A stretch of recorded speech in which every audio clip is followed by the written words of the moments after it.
बंदी छोड़ सतगुरु रामपाल जी परमेश्वर जी की जय हो। परम पिता परमात्मा सारी सृष्टि के रचनहार कुल मालिक असंख्य ब्रह्मांडों के स्वामी जगत गुरु तीनों लोकों में प्रवेश करके सबका धारण पोषण करने वाले राजाधिराज आत्माधार नाथों के नाथ देवों के देव महादेव सर्वेश्वर महेश्वर मृत्युंजय अजरो अमर आदि अनादि सनातनी प्रभु जगत पिता जगदीश्वर श्री श्री 1008 की उपाधि के वास्तविक अधिकारी अकाल मूर्त सौद स्वरूपी राम वासुदेव सर्वगतम वरम परम पूज्य प्रथम पूज्य परम संत परम पुरुष परम धनी परम दयालु सत्य कबीर हक्का कबीर अल्लाहु कबीर अल्लाहु अकबर बाखबर अल्लाह ताला जगत के तारणहार जगत के मुक्तिदाता जगत के जगन्नाथ हारे के सहारे हिंदुओं के राम मुसलमानों के अल्लाह सिखों के वाहिगुरु ईसाइयों के मसीह दया के सागर दया निधि करुणा के सागर करुणा निधि स्वयंभू परिभू संकट मोचन कष्ट हरण मंगल करण दुख भंजन अविगत कबीर निर्विकार निर्विषम परमात्मा अलय अलेख सतगुरु आदि अनादि सतगुरु असली मर्यादा पुरुषोत्तम असली राम असली कृष्ण असली घनश्याम असली मुरारी राजाओं के राजा महाराजाओं के महाराजा शहंशाहों के शहंशाह सम्राटों के सम्राट भगवानों के भगवान अल्लाहों के अल्लाह प्रभुओं के प्रभु मसीहाओं के मसीह सच्चे वाहिगुरु बाबाओं के बाबा पीरों के पीर सेठों के सेठ जगत सेठ सावड़सा सेठ सर्वगुण संपन्न अनंत कोटि कलाओं के स्वामी अनंत कोटि ब्रह्मांडों के नायक योगियों में महायोगी ध्यानियों में महाध्यानी सिद्धों में परम सिद्ध ज्ञानियों में तत्व ज्ञानी ब्रह्म ज्ञानी महाज्ञानी परम ज्ञानी सर्वश्रेष्ठ ज्ञानी विज्ञानी युवा कबीर समर्थ कबीर असमवात अमित ओजा सच्चे रहनुमा करीम अल्लाह सुभान अल्लाह दुनिया के अंतिम पैगंबर 8 सितंबर 1951 से गांव धनाना जिला सोनीपत हरियाणा भारतवर्ष की पावन भूमि पे प्रकट रियल कल की भगवान श्री नारायण साकार हरि श्री बाबा साहेब नूर अनंत परमात्मा सच्चे दरवेश सच्चे बाखबर गरीब नवाज संत श्रोमणी सतगुरु रामपाल जी परमेश्वर जी के चरण कमल में साध संगति से जुड़े हुए देश विदेश से आप और हम सभी सत्सेवक भाई बहनों का अनंत कोटि दंडवत प्रणाम। सत्साई भाई और बहनों, बहुत बड़ी दया बहुत बड़ी मेहर पूज्य गुरुदेव भगवान की परमेश्वर रामपाल जी की, जिनके शुभ आशीर्वाद से विशेष आशीर्वाद से VIP आशीर्वाद से आप और हम सभी साध संगति से जुड़ी हुई सत्सेवक आत्माएं गुरुदेव भगवान के अमर तत्व ज्ञान को आधार बनाकर अपनी आत्मा के कल्याण हेतु हर प्रकार से मर्यादाओं में रहते हुए संघर्ष करते हुए सतभक्ति मार्ग पर दृढ़ता के साथ निरंतर आगे की ओर बढ़ रहे हैं। पूज्य गुरुदेव भगवान की विशेष रजा है आप और हम सभी आत्माओं पर, जो आत्माएं गुरु को परमेश्वर मानकर ज्ञान को आधार बनाकर घर को आश्रम बनाकर वर्तमान समय 2025 में सतगुरुदेव भगवान की गैर हाजिरी में इस विधि से सतभक्ति मर्यादाओं में रहकर कर रहे हैं। भाई और बहनों, ये हमारी परीक्षा का वक्त है, हमारी परीक्षा का समय है और इस वक्त सतगुरु कुछ भी आदेश देकर आप और हमें चेक कर सकते हैं, हमें परख सकते हैं, हमारे बुद्धि विवेक को देख सकते हैं। इसलिए इस परीक्षा के समय में यदि हमने सफलता प्राप्त करनी है तो पूज्य गुरुदेव भगवान ने आश्रमों में रहकर या गांव-गांव जाकर सन 1994 से 2014 तक जो अनमोल सत्संग किए हैं और जिन सत्संगों को उन्होंने रोजाना सुनने के लिए DVD में, मेमोरी कार्ड में, मोबाइल में या टीवी चैनलों पर आते हैं, हमने केवल उन्हीं सत्संगों को वर्तमान परीक्षा के समय में सतगुरुदेव भगवान की गैर हाजिरी में अपना गुरु मानकर और ज्ञान आधार से इस भक्ति मार्ग पर एक एक कदम फूक फूक के रखना है। हमने किसी भी सेकंड पर्सन की बात को आंख बंद करके स्वीकार नहीं कर लेना है। वो सेकंड पर्सन, चाहे पूज्य गुरुदेव भगवान का कलयुगी परिवार हो, चाहे उनके बेटा बेटी भाई बंधु रिश्तेदार हों, चाहे बहुत पुराना कोई भगत हो, चाहे कोई कोऑर्डिनेटर हो, कुछ भी हो, चाहे ब्रह्मा विष्णु महेश भी क्यों ना सतगुरु से नाम उपदेश लेकर और अपने भाषण देने लग जाएं, हमने उनकी बातों को भी, उन बातों को जो बातें गुरुदेव के ज्ञान के विरुद्ध होंगी, जिन बातों का कोई सिर पैर नहीं होगा, गुरुदेव के सत्संगों के अनुसार नहीं होंगी, हमने उन बातों को बिल्कुल सिरे से खारिज कर देना है, निसंशय निर्भय होकर। तो बाकी फिर बची कौन गया जिसकी बात पे हम आंख बंद करके विश्वास कर लेंगे। तब भाइयों और बहनों, हम इस भक्ति मार्ग पर सफलता की ओर आगे बढ़ सकते हैं, क्योंकि पूर्ण परमात्मा कबीर साहेब स्वयं धरती पर संत रूप में प्रकट हैं। आप और हमें शास्त्र अनुकूल शत भक्ति मार्ग से जोड़ दिया है। अब हमने इस ज्ञान को आधार बनाकर मोक्ष प्राप्त करना है, मोक्ष। और उसके लिए परमात्मा ने जो नियम और मर्यादाएं बनाकर छोड़ दी हैं, हमने उनकी पालना करनी पड़ेगी। गुरुदेव ने बहुत ही अच्छा उदाहरण दिया राम लक्ष्मण और सीता का। ये एआई तो हम लोगों के अनुसार वर्तमान में आई है, ये तो केवल एक वैज्ञानिक विधि वाली एआई है। ये एआई काल की सतयुग से चल रही है, सतयुग से ये वाली एआई। और सतलोक में भी चली रही थी, वहां तो सारी टेक्नोलॉजी है ही, क्योंकि जिस समय हम मूर्ख सतलोक में, और जब ये काल मनमुखी आचरण कर रहा था, तब कर रहा था एक पैर पे खड़ा होके, हम इसको देखने के लिए जाया करते थे, देखा करते थे, इसकी चर्चा किया करते थे। वाह क्या बात है, एक पैर पर खड़ा होकर इतने समय तक तपस्या, वाह भाई वाह। तो उस समय पूज्य गुरुदेव भगवान अर्थात कबीर परमात्मा अपनी इसी टेक्नोलॉजी के माध्यम से, एआई के माध्यम से, आध्यात्मिक विधि के माध्यम से आकाशवाणी किया करते थे। आकाशवाणी कि बच्चों, तुम इस नादान की नादानी को मत देखो, तुम्हें किस बात की कमी है, तुम अपनी भक्ति करो, ये बकवाद कर रहा है इसको करने दो। तो सतलोक तो खैर हर प्रकार की, चाहे एआई हो या कोई भी टेक्नोलॉजी हो, सतलोक की तुलना में तो केवल यहां पर अंश मात्र भी नहीं है, अंश मात्र भी। और रही बात इस काल के द्वारा हम आत्माओं को योगों योगों से मूर्ख बनाने की, तो इस काल की एआई भाई और बहनों सतयुग, त्रेता, द्वापर, कलयुग, हर युग में रहती है, हर युग में। जब श्री रामचंद्र जी वनवास भोग रहे थे और पीछे से रावण ने एक साधु का रूप बनाकर धोखे से सीता का हरण करने के लिए योजना बनाई, अपने मामा मारीच को सोने का हिरण बनाया सुंदर, और सीता ने जहां कुटिया के आसपास बाड़ी लगा रखी थी, बगीची लगा रखी थी, वहां टहलने लगा। सीता का उस पर दिल आ गया, मन आ गया, और रामचंद्र जी से कहा कि मुझे ये हिरण चाहिए जीवित, मार तो वो वहीं से सकते थे, मुझे जीवित चाहिए।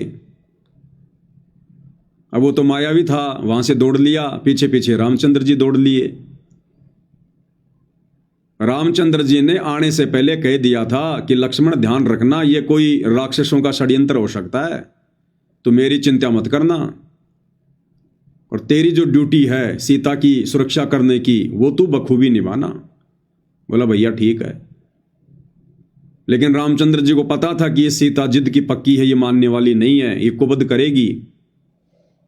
तो रामचंद्र जी ने लक्ष्मण जी को एक मंत्र दे दिया और कहा, यदि तेरे को किसी कारण से आना भी पड़ जाए तो इस कुटिया के चारों तरफ ये मंत्र बोलकर एक रेखा खींच देना,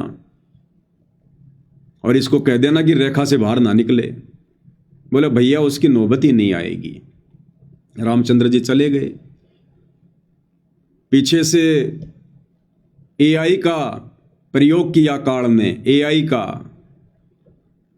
कुछ देर बाद में रामचंद्र जी की आवाज में इस काल ने आवाज निकालनी शुरू की, हूबहू रामचंद्र जी की। लक्ष्मण भैया मर गया, लक्ष्मण भैया मर गया, बचाओ भैया बचाओ, मेरी मदद करो भैया मेरी मदद करो। काल ने एआई का प्रयोग किया सीता को ठगने के लिए, दुर्गति करने के लिए। सीता ने कहा कि तुम्हारे भाई के ऊपर आपत्ति आ गई है, तुम जाओ उनकी मदद करो, वो पुकार रहे हैं। लक्ष्मण ने कहा कि माता मेरा भाई इतना कमजोर नहीं है। लेकिन सीता कहाँ मानने वाली थी, क्योंकि घर का जोगी जोगना बाहर का जोगी सिद्ध। घर वाले कभी घर में आए हुए महापुरुष को महापुरुष मानते ही नहीं है। वो तो दुनिया के लिए महापुरुष होता है, भगवान होता है, परमात्मा होता है, घर वालों के लिए नहीं होता। दीपक तले हमेशा अंधेरा होता है, ये हर युग की कहावत है। तो अंत में गुरुदेव ने बताया कि सीता ने यहां तक लांछन लगा दिया कि तू चाहता है कि तेरा भाई मर जाए और तू मेरे से शादी कर ले। जब इस प्रकार की ये कटी जली बातें सुनी तो मजबूरी में लक्ष्मण को फिर वो लक्ष्मण रेखा खींच के जाना पड़ा। और बाद में क्या हुआ हम सबको पता है। तो भाई और बहनों, वो वनवास का समय था, वो परीक्षा का समय था। और काल ने एआई का दुरुपयोग किया। एआई के माध्यम से तीनों लोकों के स्वामी विष्णु अवतार श्री रामचंद्र जी को ठग लिया। तो ये काल वर्तमान में इस कलयुग की पिछली पीढ़ी में आप और हमारे जैसे 2 कोटि जीवों को, परमेश्वर रामपाल जी की संगत को कैसे बख्शेगा भाई। तो इस परीक्षा के समय में भाई और बहनों, चाहे कोई कुछ भी कहे, चाहे कोई पीला पर्चा निकाले, चाहे गुरु जी का आदेश बताए, चाहे नकली ऑडियो लाए, चाहे असली ऑडियो लाए, चाहे नकली वीडियो आओ, चाहे असली वीडियो आओ, चाहे लाइव गुरु जी जेल से दर्शन दो, कुछ भी हो, चाहे कोई वकील के माध्यम से सूचना हो, कुछ भी हो, कल को चाहे डायरेक्ट मीडिया के माध्यम से हिसार जेल से कोई न्यूज क्यों ना आओ, और गुरुदेव भगवान स्वयं उसमें कुछ बोल रहे हैं, हर टीवी पर उनका इंटरव्यू चल रहा है। यदि वो इंटरव्यू गुरुदेव के स्वयं के सत्संगों के विपरीत है, भक्ति विधान के विपरीत है, तो भी हमने इस परीक्षा के समय में उन वचनों को सहर्ष स्वीकार नहीं करना है। बुद्धि विवेक का इस्तेमाल करना है। ज्ञान दिया है गुरुदेव भगवान ने। तो यदि इस परीक्षा के समय में हम भक्तों का सबसे बड़ा कोई सहारा है तो केवल गुरुदेव का सत्संग। तभी भाई और बहनों हमारी बात बनेगी। ये हमारी रिहर्सल चल रही है, रिहर्सल। परमात्मा ना जाने क्या क्या सो छल छिद्र करेगा हमें चेक करने के लिए, हमें देखने के लिए, हमें परखने के लिए। ये सारे खेल हम ही ने किए, हमसे मिले सो निश्चय जिए। तो हमने अंततः गुरुदेव के सत्संगों को ही आधार बनाकर भक्ति मार्ग पर चलना है। और इस समय यदि कोई थर्ड पर्सन, कोई सेकंड पर्सन अगर हमें गुरु जी का आदेश या ऑडियो वीडियो अगर गुरुदेव के सत्संगों के अनुसार सुना भी देता है, तो भी इस परीक्षा के समय में उस आदेश को जो का त्यों मानने के लिए हम बाध्य नहीं है। हम बाध्य नहीं है उस आदेश को मानने के लिए। यदि हमें लगता है कि यह आदेश मुझे नहीं मानना चाहिए, ये मेरे हित में नहीं है, और भले ही वो बिल्कुल सही है, ज्ञान आधार से है, और यदि हमें लगता है कि वर्तमान जीवन में मेरे लिए, मेरे हित में नहीं है, तो हम उस आदेश को मानने के लिए बाध्य नहीं है। जिस प्रकार बच्चा परीक्षा देने के लिए परीक्षा के रूम में बैठा है और टीचर यदि उसे कहे कि बेटा ये सवाल जो तेरी समझ में नहीं आ रहा है इसका जवाब ये है, और बच्चे को फिर भी डाउट है कि नहीं ये नहीं हो सकता, तो बच्चा टीचर के उस आदेश को, उस जवाब को उस कॉपी में लिखने के लिए बाध्य नहीं होता है। परीक्षा के समय में वो स्वतंत्र होता है, स्वतंत्र। तो भाई और बहनों, हमने हर प्रकार से आंखें बंद कर लेनी है, हर प्रकार से। ये जो कान है ना, कान, इनको हाथी जितना बड़ा कर करके हमने केवल गुरुदेव के सत्संग सुनने। इस समय सत्संग, तब जाकर भाई और बहनों हम इस परीक्षा में सफलता की ओर आगे बढ़ेंगे। नहीं तो परमात्मा कहते हैं बच्चों, ये त्रिकुटी पे जाना, ये बरवाले के बस स्टैंड जाना जितना आसान नहीं है कि रिक्शा पकड़ो और 5 मिनट में पहुंच जाओगे। जोर लगेगा, जोर, जोटा। तो वर्तमान में निसंदेह हम सत्सेवक भाई बहनों पर ज्ञान आधार से इस परीक्षा के समय में उनकी गैर हाजिरी में बहुत बड़ी रजा है, बहुत बड़ी मेहर है। हमने लोगों की सुनना, लोगों की मानना छोड़ दिया है। ये कहावत है ना कि सुनो सबकी, करो अपने मन की। तो हम सुनते सबकी हैं, देखते सबकी वीडियो हैं, सुनते सबके आदेश हैं, लेकिन हम करते वो हैं जो हमारी आत्मा हमें मंजूरी देती है, जो ज्ञान आधार से हमें उचित लगता है, हम वो करते हैं। और इस संगत ने वर्तमान में ज्ञान को आधार नहीं बनाया, इसलिए दर दर की ठोकर खाती फिर रही है, दर दर की ठोकर। हर किसी के उल्टे सीधे आदेशों को फॉलो करते हुई अपनी मर्यादाएं तोड़ रही है और निरंतर गुरुदेव भगवान की दोषी बन रही है। गुरुदेव भगवान की दोषी उनके मिशन में भी बाधा उत्पन्न कर रही है। लगे थे भक्ति मार्ग पर मोक्ष प्राप्त करने के लिए और उल्टा गुरुदेव भगवान के मिशन में टांग अड़ा के खड़े हो गए। सिर्फ देखा देखी में चलने के कारण, भेड़ चाल अपनाने के कारण, ज्ञान को आधार ना बना पाने के कारण। तो हाल ही भाई और बहनों 25 सितंबर 2025 को जो पूज्य गुरुदेव भगवान की हिसार कोर्ट ने बेल एप्लीकेशन खारिज की है, रद्द की है, जज ने उसका क्या कारण बताया? जज ने कहा कि सामाजिक व्यवस्था को खतरा हो सकता है अगर संत रामपाल जी को जमानत दे दी गई तो। सामाजिक व्यवस्था बिगड़ सकती है अगर संत रामपाल जी को जमानत दे दी गई तो। अब भाई संत रामपाल जी तो कोई आतंकवादी नहीं है, कोई डकैत नहीं है, ऐसा उनका कोई रिकॉर्ड नहीं है। फिर जज ये किस बिहाफ पे कह रहा है कि अगर संत रामपाल जी को जमानत दे दी गई तो समाज की व्यवस्था बिगड़ सकती है, कानून की व्यवस्था बिगड़ सकती है? जज ने किस आधार पे कहा? वो जज है भाई और बहनों, जज कोई सरकारी स्कूल का चपड़ासी नहीं है जो केवल एक लिमिट में रह के अपना कार्य करता है। वो जज है, जज। वो देश दुनिया की हर खबर पर पैनी नजर रखता है। उसके पास में गुप्त एजेंसियां होती हैं, सीआईडी के लोग होते हैं उसे हर प्रकार की सूचना देने वाले।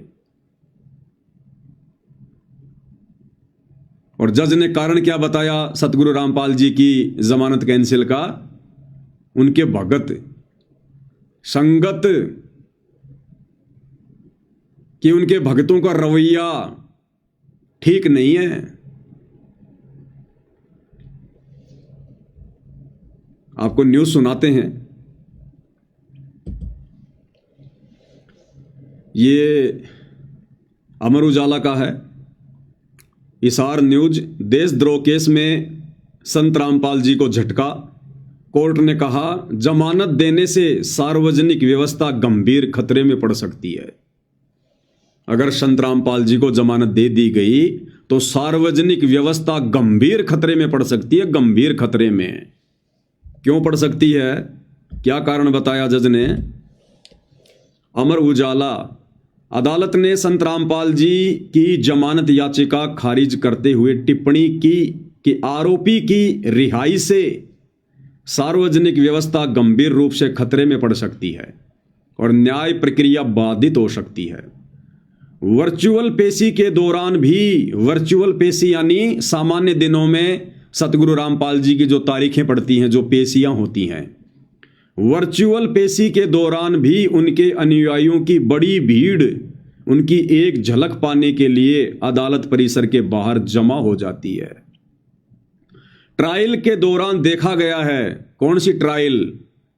बरवाला कांड के बाद जब गुरुदेव भगवान को तारीखों पर हिसार कोर्ट में लाया जाता था और जिस समय इन काल प्रेरित शतलोक आश्रम मैनेजमेंट हरियाणा वालों के मनमुखी आदेश को गुरु का आदेश मानकर ये लाखों की भीड़ जो कोर्ट के आसपास जमा हो जाया करती थी, तो कहते हैं ट्रायल के दौरान देखा गया है कि कई लोगों, यहां तक कि बड़ी संख्या में महिला अधिवक्ताओं ने यानी महिला वकीलों ने इस मामले में पेश होने का विशेष अधिकार हासिल करने के लिए वकालतनामा दाखिल करने की कोशिश की है। यानी उस भीड़ का हिस्सा बनने के लिए संत रामपाल जी की महिला वकीलों ने, जो कि उनकी भगत भी हैं, उन्होंने भी वकालतनामे पेश किए हैं। सच्चाई ये है कि वर्चुअल पेशियों के दौरान रामपाल जी के दर्शन के लिए ऐसा किया गया। ऐसे में अंदाजा लगाया जा सकता है कि रामपाल जी को जमानत पर रिहा कर दिया जाता है तो कितनी बड़ी गड़बड़ी होगी। अदालत ने कहा है कि रामपाल का पिछला आचरण, जिसके कारण मौजूदा प्राथमिकी दर्ज की गई, स्पष्ट रूप से माननीय उच्च न्यायालय के आदेशों की जानबूझकर की गई अवहेलना को दर्शाता है। वह उच्च न्यायालय के गंभीर निर्देशों का सम्मान नहीं कर सकता तो उसे किसी अधीनस्थ न्यायालय द्वारा पारित आदेशों की पालना करना नासमझी होगी। जज क्या कह रहा है कि हमने बरवाला कांड में देखा है कि किस प्रकार से संत रामपाल जी ने अपने भक्तों को कमांडो बनाकर, अपने भक्तों को मोहरा बनाकर, ढाल बनाकर और चंडीगढ़ हाई कोर्ट के आदेशों की भी धज्जियां उड़ाई है, अवहेलना की है। अब सोचिए, हिसार हाई कोर्ट तो चंडीगढ़ हाई कोर्ट के अधीन है, जज कह रहा है।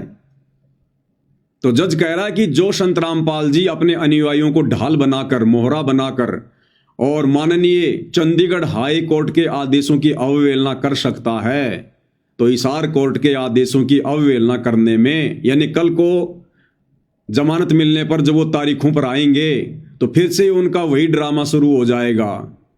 तरह तरह के बहानेबाजी बनाएंगे, गंभीर बीमार है, हार्ट की बीमारी है, मेडिकल पेश करेंगे, पुलिस जाएगी तो फिर से भक्तों को कमांडो बना के खड़ा कर देंगे।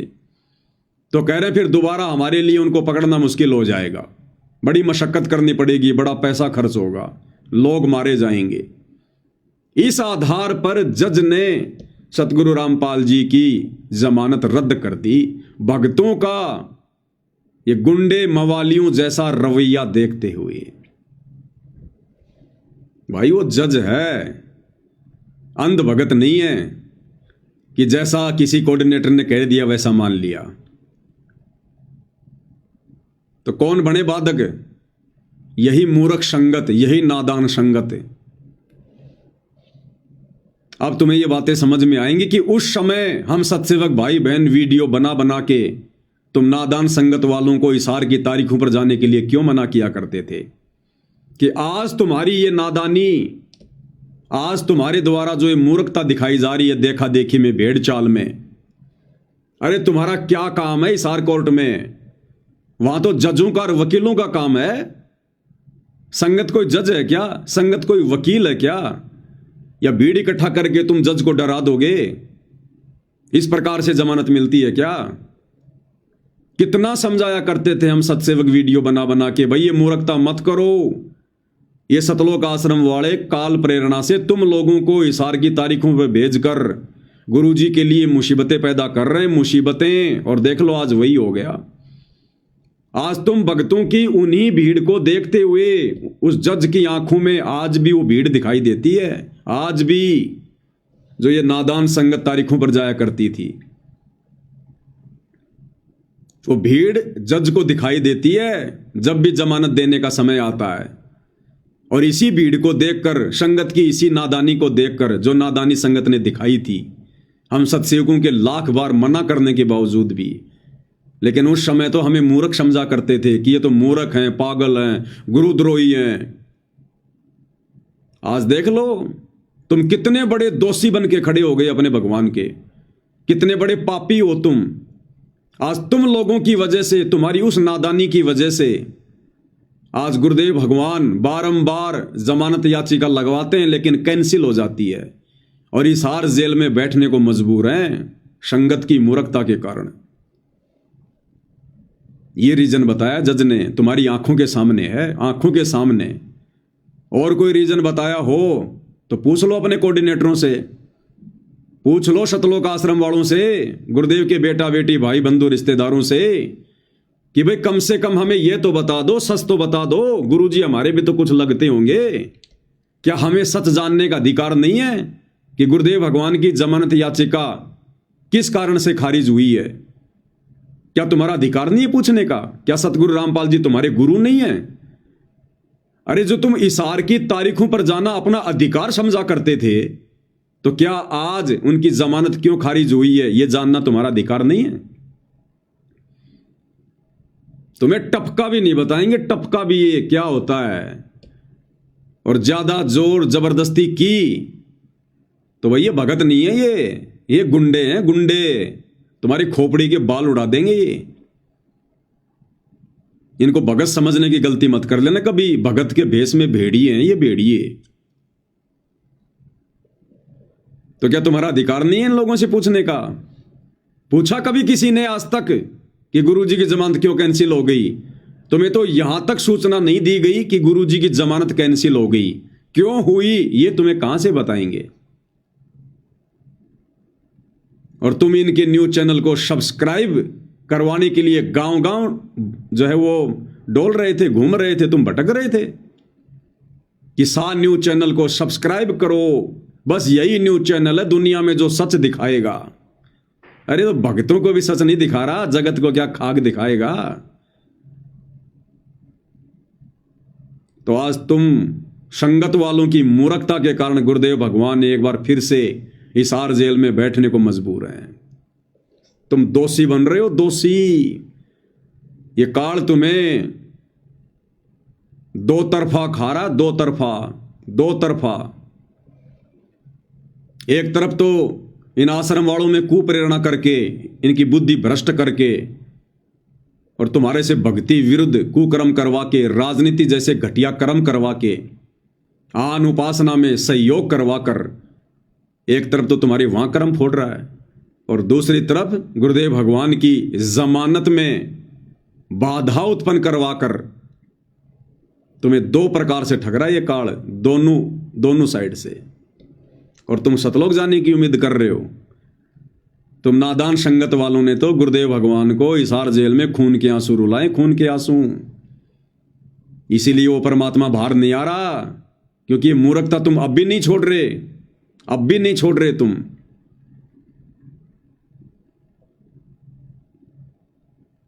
और ये इन्होंने पहली बार नहीं किया, हर बार गुरुदेव भगवान की जमानत हिसार कोर्ट ने एक इसी पॉइंट को लेकर खारिज की है, एक इसी पॉइंट को लेकर, क्योंकि भक्तों ने भय पैदा कर रखा, डर। तुम अपने आप को भगत समझते होंगे कि हम भगत हैं, हम भगत हैं, हम बहुत अच्छे हैं। दुनिया वालों की नजरों में संत रामपाल जी के सतलोक आश्रमों से जुड़े भगत गुंडे और मवालियों से ज्यादा नहीं है। तुम भले अपने आप को भगत समझो, लेकिन तुम्हारे जो कर्म है ना, उनको देखकर दुनिया तुम्हें मवालियों से ज्यादा कुछ नहीं समझती। तो इसी प्रकार 2018 में जब पूज्य गुरुदेव भगवान की जमानत लगाई गई, उस समय भी हिसार कोर्ट के जज ने यही कहकर जमानत खारिज कर दी कि रामपाल जी कोई आतंकवादी नहीं है। यानी गुरुदेव को दोषी नहीं बता रहे जज, गुरुदेव की कोई गलती नहीं बता रहे जज। जजों ने तो यहां तक कहा कि रामपाल जी कोई आतंकवादी नहीं है, हम तो मानवता के नाते उनको जमानत देना चाहते हैं, लेकिन उनके भक्तों का रवैया ठीक नहीं है। आपको सन 2018 की वो न्यूज सुना देता हूं, ये आपकी आंखों के सामने है। चाकर भी हाई कोर्ट ने रामपाल को नहीं दी जमानत। चंडीगढ़ हाई कोर्ट में जमानत लगाई गई थी 2018 में। कब लगाई थी? जब पूज्य गुरुदेव भगवान की मुंह बोली माता इंद्रो देवी का निधन हो गया था और सतलोक आश्रम मैनेजमेंट हरियाणा वालों ने यह दलील पेश करके कि साहब भारतीय संस्कृति के अनुसार जो बड़ा बेटा होता है वो माता पिता की जो वो चिता होती है उसको आग देता है, तो इस बिहाफ पे आप संत रामपाल जी को कुछ दिनों की जमानत दीजिएगा। और भाई और बहनों, दुनिया का कोई भी कोर्ट बड़ी आसानी से उसके पिता को अग्नि देने के लिए या उसकी माता की चिता को अग्नि देने के लिए बड़ी आसानी से जमानत देगा। अगर परमानेंट जमानत नहीं देगा तो पुलिस की कस्टडी में उसको शमशान घाट लेकर जाएगा। और ये जो संस्कार है, जो ये चला आ रहा था एक परंपरा के तहत, इसको जरूर सरकार पूरा करवाती है। लेकिन इतनी छूट भी नहीं दी गई संत रामपाल जी को, इतनी छूट भी क्यों? भक्तों के रवैयों को देखकर, भक्तों की नादानी और मूर्खता को देखकर। और उस समय क्या किया था भक्तों ने पता तुम्हें? अभी तुम लोग नए नए जुड़ते हो, कोई 2 महीने, कोई 6 महीने, कोई 2 साल, और अपने कोऑर्डिनेटरों की बातों में आके फुदकते रहते हो। तुम्हें कुछ नहीं पता हिस्ट्री का, ना तुम्हें बरवाला कांड का पता, ना इन लोगों के घटिया मनसूबों का पता, ना तुम्हें कोई ज्ञान आधार। एक चीज जानते हो, गुरुद्रोही गुरुद्रोही गुरुद्रोही गुरुद्रोही। इसके अलावा दूसरी कोई वाणी आती है तुम्हें परमात्मा की? एक तरफ तो इन सतलोक आश्रम मैनेजमेंट हरियाणा वालों ने हाई कोर्ट में संगत को यह दिखाने के लिए, संगत से ज्योति पाठ और दान का पैसा वकीलों के नाम पर हड़पने के लिए, जमानत के नाम पर हड़पने के लिए, एक तरफ तो चंडीगढ़ हाई कोर्ट में जमानत लगा रहे हैं। और जमानत क्या कहकर लगा रहे हैं कि उनकी माताजी का देहांत हो गया और उनकी माताजी को अंतिम संस्कार में संत रामपाल जी ने अग्नि देनी है। ठीक है, लगा दी याचिका, कोर्ट भी बैठ गया। कोर्ट ने कहा भैया ठीक है, कल फैसला करेंगे। माताजी की बॉडी को डीप फ्रिज में लगा दिया गया, बर्फ में लगा दिया गया 1 रात के लिए, क्योंकि कोर्ट का फैसला दूसरे दिन शुक्रवार को आना था। 2018 22 अप्रैल की बात है ये। 23 अप्रैल को फैसला आना था। रात को बॉडी को डीप फ्रिज में लगा दिया गया और कोर्ट ने साफ मना कर दिया था कि भीड़ इकट्ठा नहीं होनी चाहिए। उसके बावजूद सतलोक आश्रम सिंहपुरा में, रोहतक में, उस समय धनाना नहीं बना था, सतलोक आश्रम में और सोनीपत में कई हजारों की संख्या में संगत को इकट्ठा कर लिया गया। और सीआईडी वालों ने तुरंत जज के पास में सूचना पहुंचा दी कि साहब इन्होंने तो कोर्ट के आदेशों के बावजूद भीड़ इकट्ठा कर ली। और दूसरी तरफ 23 अप्रैल को दिन के 12 बजे फैसला आना था कि जज सतगुरु रामपाल जी को जमानत देंगे या नहीं देंगे उनकी माताजी के अंतिम संस्कार के लिए। 12 बजे फैसला आना था। और भाई और बहनों, जज अवश्य जमानत देता, भले 1 दिन की देता, पुलिस साथ में भेजता। लेकिन इन सतलोक आश्रम मैनेजमेंट वालों ने क्या किया? इनका षड्यंत्र, ये नहीं चाहते थे कि गुरुजी जेल से बाहर आए। 12 बजे कोर्ट का फैसला आना था और इन सतलोक आश्रम वालों ने सुबह 8:30 बजे ही सतगुरु रामपाल जी की मुंह बोली माता जी का अंतिम संस्कार कर दिया। और अंतिम संस्कार का वीडियो बनाकर सोशल मीडिया पर डाल दिया।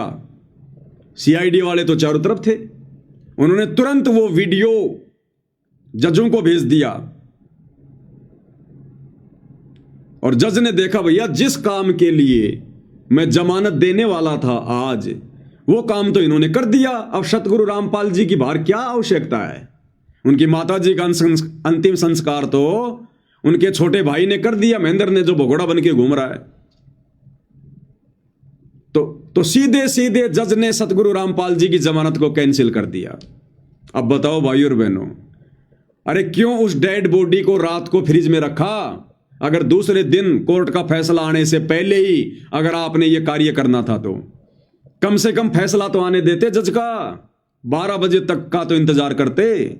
इन्होंने सुबह 8:30 बजे ही इकट्ठा होकर भक्तों ने अंतिम संस्कार कर दिया और वीडियो बना के डाल दिया। ये चाहते हैं कि सतगुरु रामपाल जी भगवान की जमानत हो, सतगुरु रामपाल जी बाहर आए। केवल संगत को मूर्ख बनाने के लिए, जमानत के नाम पर संगत से पैसा हड़पने के लिए हमने 38 वकील कर रखे हैं, 38 वकील कर रखे हैं। क्यों कर रखे हैं भाई तुमने 38 वकील? अरे क्यों कर रखे हैं 38 वकील? तो कोर्ट ने क्या कहा था, ये दास व्हाट्सएप के ग्रुपों में डाल देगा, 2018 में भी मैंने डाली थी। चाकर भी हाई कोर्ट ने रामपाल को नहीं दी जमानत। जागरण संवाददाता चंडीगढ़। बरवाला हिसार के सतलोक आश्रम प्रमुख संत रामपाल की अंतरिम जमानत याचिका पंजाब एवं हरियाणा हाईकोर्ट ने मंगलवार को खारिज कर दी। हाईकोर्ट ने कहा है कि हम चाहते हैं कि रामपाल अपनी मां की अंतिम क्रिया में शामिल हो। देखो जज ने भी कितनी जज ने भी कितनी दयालुता दिखाई, मानवता दिखाई। जज ने कहा कि हम चाहते हैं कि संत रामपाल जी अपनी मां के अंतिम संस्कार में शामिल हों, लेकिन जैसी रिपोर्ट मिली है उसके बाद अंतरिम जमानत देना संभव नहीं है। रिपोर्ट क्या मिली कि उनकी माताजी का अंतिम संस्कार तो हो चुका है, अब जमानत देने का क्या मतलब है। अब बताओ भाई और बहनों, ये काम ये सतलोक आश्रम वाले जानबूझ के करेंगे या अपनी मूर्खता के कारण करेंगे? ये इन्होंने जानबूझ के किया ऐसा, ताकि सतगुरु जी जमानत पर बाहर ना जाए। बेंच ने कहा कि रामपाल कोई आतंकी नहीं है, लेकिन उसके समर्थकों का रवैया देखते हुए उसकी याचिका खारिज की जाती है। उनके समर्थकों का रवैया देखते हुए, जो हिसार की तारीखों पर जाया करते थे ना, तुम भीड़ जमा किया करते थे, कानून व्यवस्था में बाधा उत्पन्न किया करते थे, रोडें जाम हो जाती थी, गुरुदेव भगवान को जेल से कोर्ट में लाने में प्रशासन को परेशानी होती थी, कितनी पुलिस लगानी पड़ती थी, जनता कितनी दुखी हो जाती थी। क्या तुम जज थे? तुम वकील थे जो तुम गुरुजी की जमानत करवाने जाया करते थे, या तुम कोई फैसला देने जाया करते थे? काम क्या था वह भक्तों का? भक्तों के कारण। लेकिन उसके समर्थकों का रवैया देखते हुए उसकी याचिका खारिज की जाती है। हुआ ये कि सुनवाई शुरू होते ही, यानी जब 11 बजे कोर्ट में जज बैठा सुनवाई के लिए कि जमानत देनी है नहीं देनी है, हुआ ये कि सुनवाई शुरू होते ही प्रदेश के पुलिस महानिदेशक डीजीपी और सोनीपत के पुलिस अधीक्षक एसपी दोनों पेश हुए। दोनों ने बताया कि उनके पास में इंटेलिजेंसी से कुछ सूचनाएं आई हैं, हम इन सूचनाओं को चैम्बर में दिखा सकते हैं। हरियाणा का डीजीपी और सोनीपत का एसपी, उन्होंने कोर्ट में जज को कहा कि हमारे पास में कुछ गुप्त रिपोर्ट हैं, हम आपको चैम्बर में दिखाएंगे। यानी जहां पर जज बैठता है आराम करने के लिए, विश्राम करने के लिए, नाश्ता करने के लिए। तो फैसला देने से पहले हरियाणा का डीजीपी और सोनीपत का एसपी जज के पास में चैम्बर में चले जाते हैं। इस पर बेंच के दोनों जज डीजीपी के साथ चैम्बर में चले गए। वापस आने के बाद बेंच ने फैसला सुरक्षित रख लिया। करीब 4:30 बजे बेंच ने फैसला सुनाया कि रामपाल को राहत नहीं दी जा सकती। वही हाईकोर्ट ने कहा कि याची ने 3 सप्ताह की अंतरिम जमानत मांगी थी। गुरुदेव भगवान ने 3 सप्ताह की जमानत मांगी थी, 21 दिन की। लेकिन राज्य सरकार ने उस पर चल रहे मामलों के ट्रायल के दौरान उसके अनुयायियों की भीड़ द्वारा उत्पात का जिक्र किया। इसके साथ ही प्रदेश सरकार ने पाठ के स्थान को बदलने की बात कही। इन्होंने सोनीपत में पाठ रख दिया, पाठ। और पाठ के नाम पर इन लोगों ने मूर्ख संगत को इकट्ठा कर लिया जब गुरुजी की जमानत होनी थी। यह अखबार की न्यूज है भाई और बहनों। जजों को क्या पता पाठ क्या होता है, लेकिन सारी सूचना डीजीपी ने, गुप्तचर विभाग ने पूरी सूचना दी। इन लोगों ने जानबूझकर बकवाद करी, पाठ रख दिया सतगुरु रामपाल जी की माता जी की आत्मा की शांति के लिए, और संगत को इकट्ठा कर लिया। क्योंकि पाठ का पैसा कौन देगा? संगत देगी।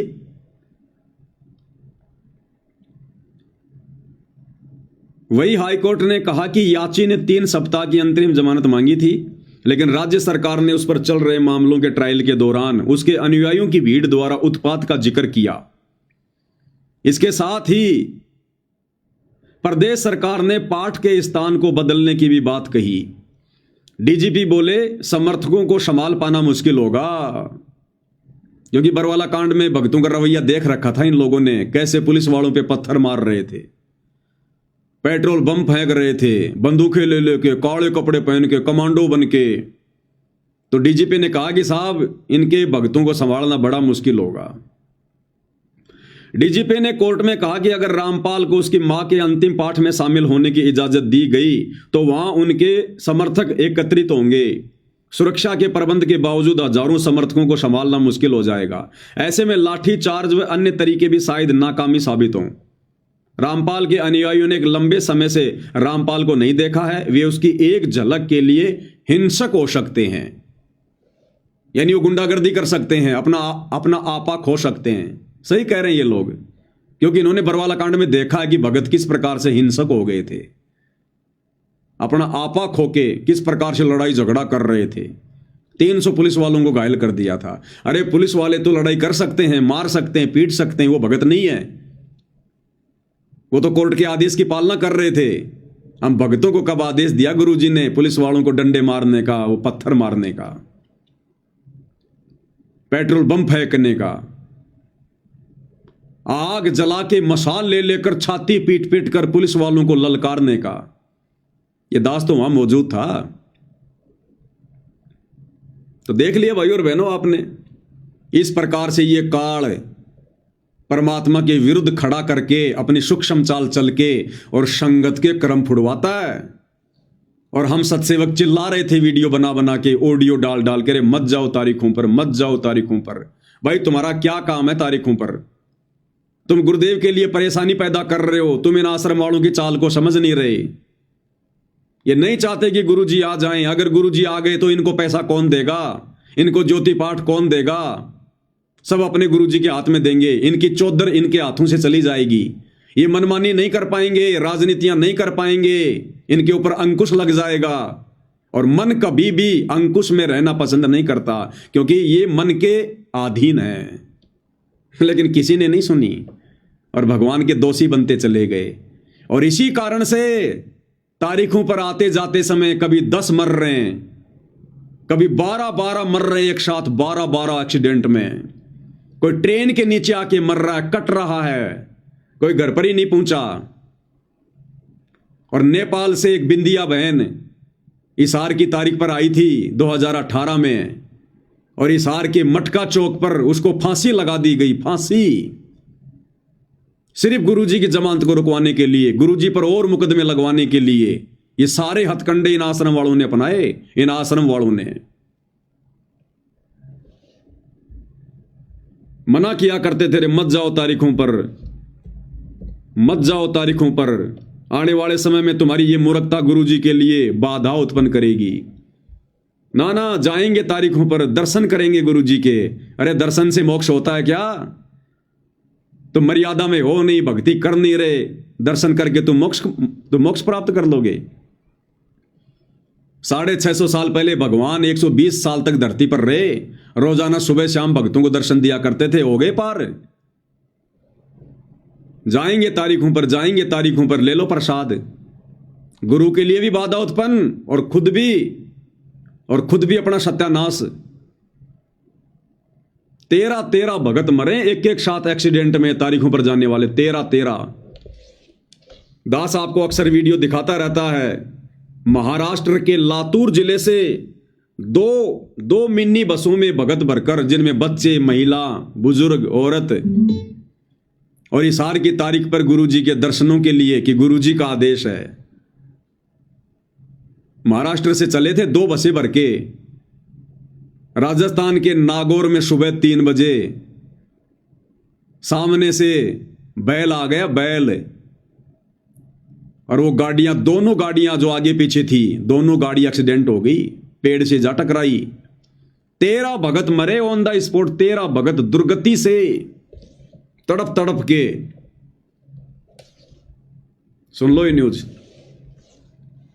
नमस्कार, वन इंडिया हिंदी में आपका स्वागत है।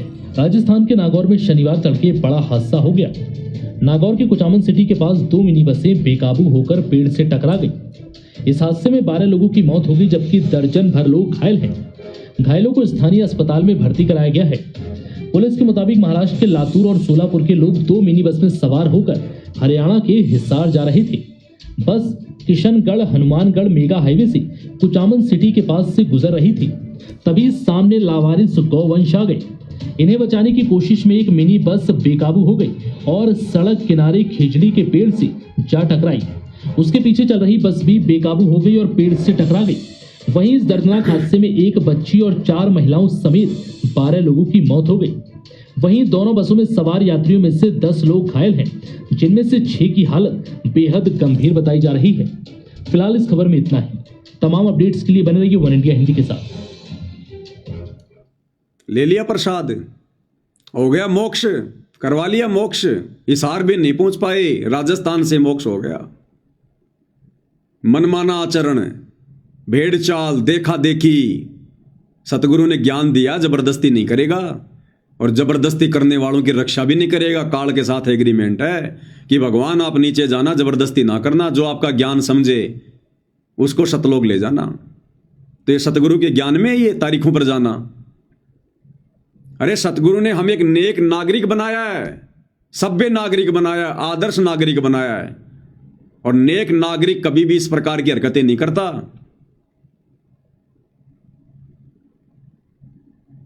हमारी ये कविता बहन है, ये कह रही है कि 2019 में भिवानी आश्रम में सब्जी बनाते समय 2 भगत भाई सब्जी में डूबकर मर गए। ये कमेंट्स में पढ़ लो। संगति कह रही है जो उस समय उन आश्रमों में जाया करती थी। भिवानी आश्रम में 2019 में भंडारे में सब्जी बनाते समय 2 भगत उस सब्जी के उस कढ़ाई में डूब के मर गए, गिर गए, उसमें फिसल गए, मर गए उसमें जल के। बाहर सूचना भी नहीं आने देते लोग, अंदर ही दफना देते हैं। आश्रमों में शमशान घाट भी बना रखा है, अंदर ही दफना देते हैं, पता ही नहीं चलता। या उनके घर वालों को कह देते हैं गुरु जी का आदेश है, सब्जी में भून के वो पकोड़ा बन के सतलोक गया। सतलोक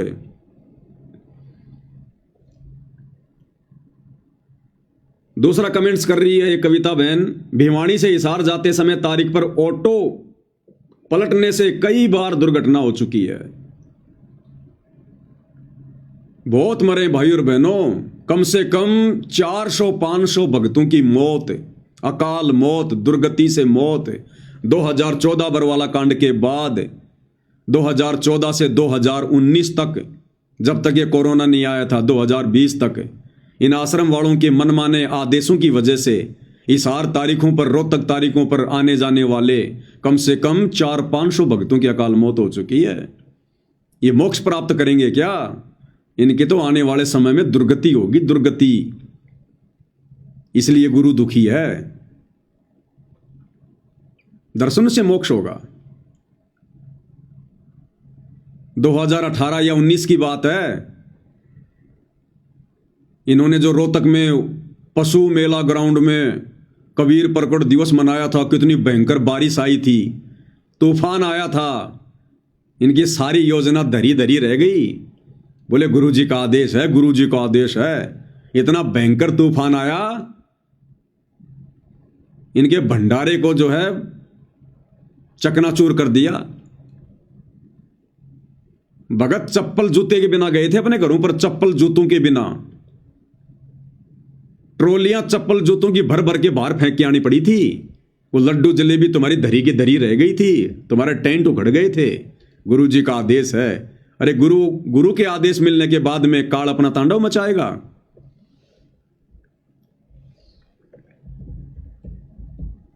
मेरे पास वीडियो होगा तो आपको दिखाता हूं मैं।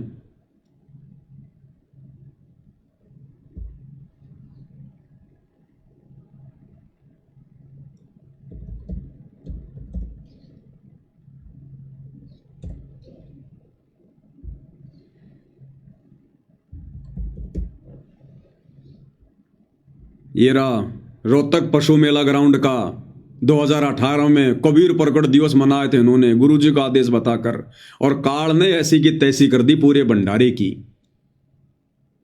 बारिश में बच्चे भीग गए, घुटनों घुटनों पानी चढ़ गया उसमें। आए थे कबीर प्रकट दिवस मनाने, छोटा सा मुंह लेके गए सारे। देखना वहां की व्यवस्था क्या थी। नमस्कार दोस्तों, सच समाचार में आपका स्वागत है। आज हम पहुंचे हैं रोहतक पशु मेला ग्राउंड में, जहां पर कबीर प्रकट दिवस बहुत ज़ोरों शोरों से मनाया जा रहा है। आपको बता दें कि ये 622वां कबीर प्रकट दिवस है, जो कि संत रामपाल जी द्वारा इस ग्राउंड में बहुत ही विशाल तरीके से मनाया जाता है। आप देख सकते हैं कि ये भंडार घर में सेवादार चाय वितरण कर रहे हैं और लाखों की तादाद में यहाँ भगत जन आने का जो है कि बताया जा रहा है। और ये देख सकते हैं कि आप सब्जियाँ आ चुकी हैं और सेवादार किस तरह लगे हुए हैं। लगभग 10,000 सेवादार ऑलरेडी पहुँच चुके हैं और इस बार टेंट की व्यवस्था बहुत ही ज़बरदस्त है। और देखिए, आप देख सकते हैं कि किस तरह हैवी टेंट है और सब सेवादार देखो सेवा कर रहे हैं। लेकिन होता क्या है कि अचानक तूफान आ जाता है। आप देख सकते हैं कि सेवा करते हुए तूफान तेज़ी से आगे बढ़ रहा है और अपना प्रचंड रूप धारण कर रहा है। आपको बता दें कि 28 जून के भंडारे में भी इस तरह विशाल तूफान आया था और बारिश हुई थी, लेकिन इस बार भी देख सकते हैं आप कि कितना भयंकर तूफान। देखिए कैसे भगत जन तूफान में दौड़ रहे हैं। आप देख सकते हैं कि देखिए बहुत ही तेज गति से तूफान है। कैसे टेंट उड़ जा रहे हैं और सारे भगत जन शेड के नीचे आ रहे हैं। बच्चे दौड़ रहे हैं, आप देख सकते हैं इस वीडियो में। लेकिन जो हैवी शेड है उसमें कोई परिवर्तन नहीं। हालांकि इसकी व्यवस्था में कोई दिक्कत नहीं आई है, जो कि संत रामपाल जी महाराज जी ने इस बार व्यवस्था बहुत ज़बरदस्त करवाई है। देख सकते हैं कि कितना भयंकर तूफान, जो कि शेड को ले उड़ने की ताकत रखता था, लेकिन इस बार शेड बताया जा रहा है कि बहुत ही ज़बरदस्त तरीके से बनाए गए हैं। भगत जन शेड के नीचे सुरक्षित खड़े हैं और देखिए कैसे भगत भाग रहे हैं। आप देख सकते हैं कि तूफान की गति बहुत ही तीव्र है और इसके बाद ही बारिश स्टार्ट होती है। आप देख सकते हैं किस तरह तेजी से बारिश पड़ रही है। ये दुर्गति हुई थी 2018 में। चप्पल जूतों के ट्रैक्टर की ट्रॉलियां भर भर के बाहर फेंकनी पड़ी थी, बिना भंडारा किए भागे। गुरु जी का आदेश है। गुरु आदेश होने के बाद में काल उंगली कर देगा। गुरु को मानुष मान के, उस कागज के टुकड़े को भगवान मान के उसका प्रकट दिवस मनाने गए थे, तो यही होगा। ये हाल है। और उसी भंडारे में जो रमेणियां हो रही थी 2018 या फिर 19 की बात है, उसके एक साल बाद रमेणी जैसे ही समाप्त हुई, रमेणी के तुरंत बाद में गर्मी के चलते जिस भगत की रमेणी हुई थी, हार्ट अटैक से उसकी मौत हो गई उसी समय। अपनी भगतमती को, अपनी पत्नी को अपने घर पर भी नहीं ले जा पाया। यह सतगुरु का आदेश है। ये रमेणी करते ही तुरंत बाद में हार्ट अटैक से मौत हो गई। वहीं विधवा बना दिया उसको, विधवा। सतगुरु का आशीर्वाद है। भाई और बहनों, ये लोग संगत को डरा धमका के सूचनाएं बाहर नहीं आने देते, अन्यथा आए दिन संगत की दुर्गति हो रही है। आए दिन तगड़े तरीके से। आधे को तो कह देते हैं गुरु जी का आदेश है, वो सतलोक गया, मेरा सैनिक था सतलोक गया। अरे दिल्ली के मुंडका आश्रम में टैंकर की सफाई करते करते 3 भगत मरे। 3, एक नेपाल का, एक सीकर का, एक हरियाणा का। टैंकर की सफाई करते करते 3 भगत थे, जिसमें 2 मर गए थे, सीकर का और नेपाल का। सीकर का और नेपाल का अंदर ही जहरीली गैस से, और तीसरा बेहोश हो गया और बाद में पीला पर्चा निकाल दिया कि गुरुजी का आदेश है, वो तो मेरे सैनिक थे, वो तो सतलोक गए। अरे फिर तीसरे को क्यों बचाया? जब सतलोक ही जा रहे थे तो उसको भी मरने देते। बेहोश तो हो गया था, 5 मिनट और उसको पड़ा रहने देते, वो भी सतलोक चला जाता, उसको क्यों बचाया? ये दुर्गति है भाई और बहनों। सैकड़ों घटनाएं, फिर भी अंधभक्तों की आंखें नहीं खुलती हैं। इसलिए परमात्मा कहते हैं निरंजन धन तेरा दरबार, यहां तनिक ना न्याय विचार। दर्शन करेंगे गुरु जी के। आज तुम्हारे उन्हीं दर्शनों के चक्कर में आज बार बार गुरुदेव भगवान की जमानत याचिकाएं कैंसिल हो रही हैं, क्योंकि तुम लोगों ने अपना जो रवैया था वो समाज को, जजों को, प्रशासन को अच्छे से दिखा रखा है कि हम कितने बड़े भगत हैं। बरवाला कांड में और बरवाला कांड के बाद में एक बार तो मार्च 2015 या 16 की तारीख थी, इन्होंने इतने भगत इकट्ठे कर दिए हिसार जेल के आगे और इनको दौड़ा दौड़ा के मारा। वहां पर दौड़ा दौड़ा के 1100 भक्तों के ऊपर मुकदमे दर्ज हुए थे, 1100 भक्तों के ऊपर। देश और दुनिया में सिवाय गुरु जी की बदनामी की इन्होंने कुछ नहीं किया। कर लो दर्शन, हो गया तुम्हारा मोक्ष दर्शनों से। कितने दर्शन किए तुमने गुरु जी के? तुम्हारी वजह से बाद में प्रशासन ने संत रामपाल जी को तारीख पर कोर्ट में भी लाना बंद कर दिया। जेल में ही तारीखें होने लग गई, जेल में ही। कर लो दर्शन। सत्संग नहीं सुने भाई, ये ज्ञान की कमी है, ज्ञान की कमी। ये झंडूपना वही कर सकता है जिसने सतगुरु के ज्ञान को नहीं समझा। तो सतगुरु के परिवार ने तो ज्ञान को कभी समझा ही नहीं, उनको तो छींट भी नहीं है। और तुमने उन लोगों को महाज्ञानी मानकर उनको फॉलो करना शुरू कर दिया, तो क्या होगा? परमात्मा कहते हैं ज्ञानी से ज्ञानी मिले और करे ज्ञान की बात, और मूर्ख से मूर्ख मिले के घूसा के लात। तो दोनों तरफ मूर्ख पैदा हो गए, आश्रम वाले भी और आश्रमों के पीछे लगी हुई संगत भी। तो घूसे और लात ही चले, और वही चल रहे हैं अभी तक।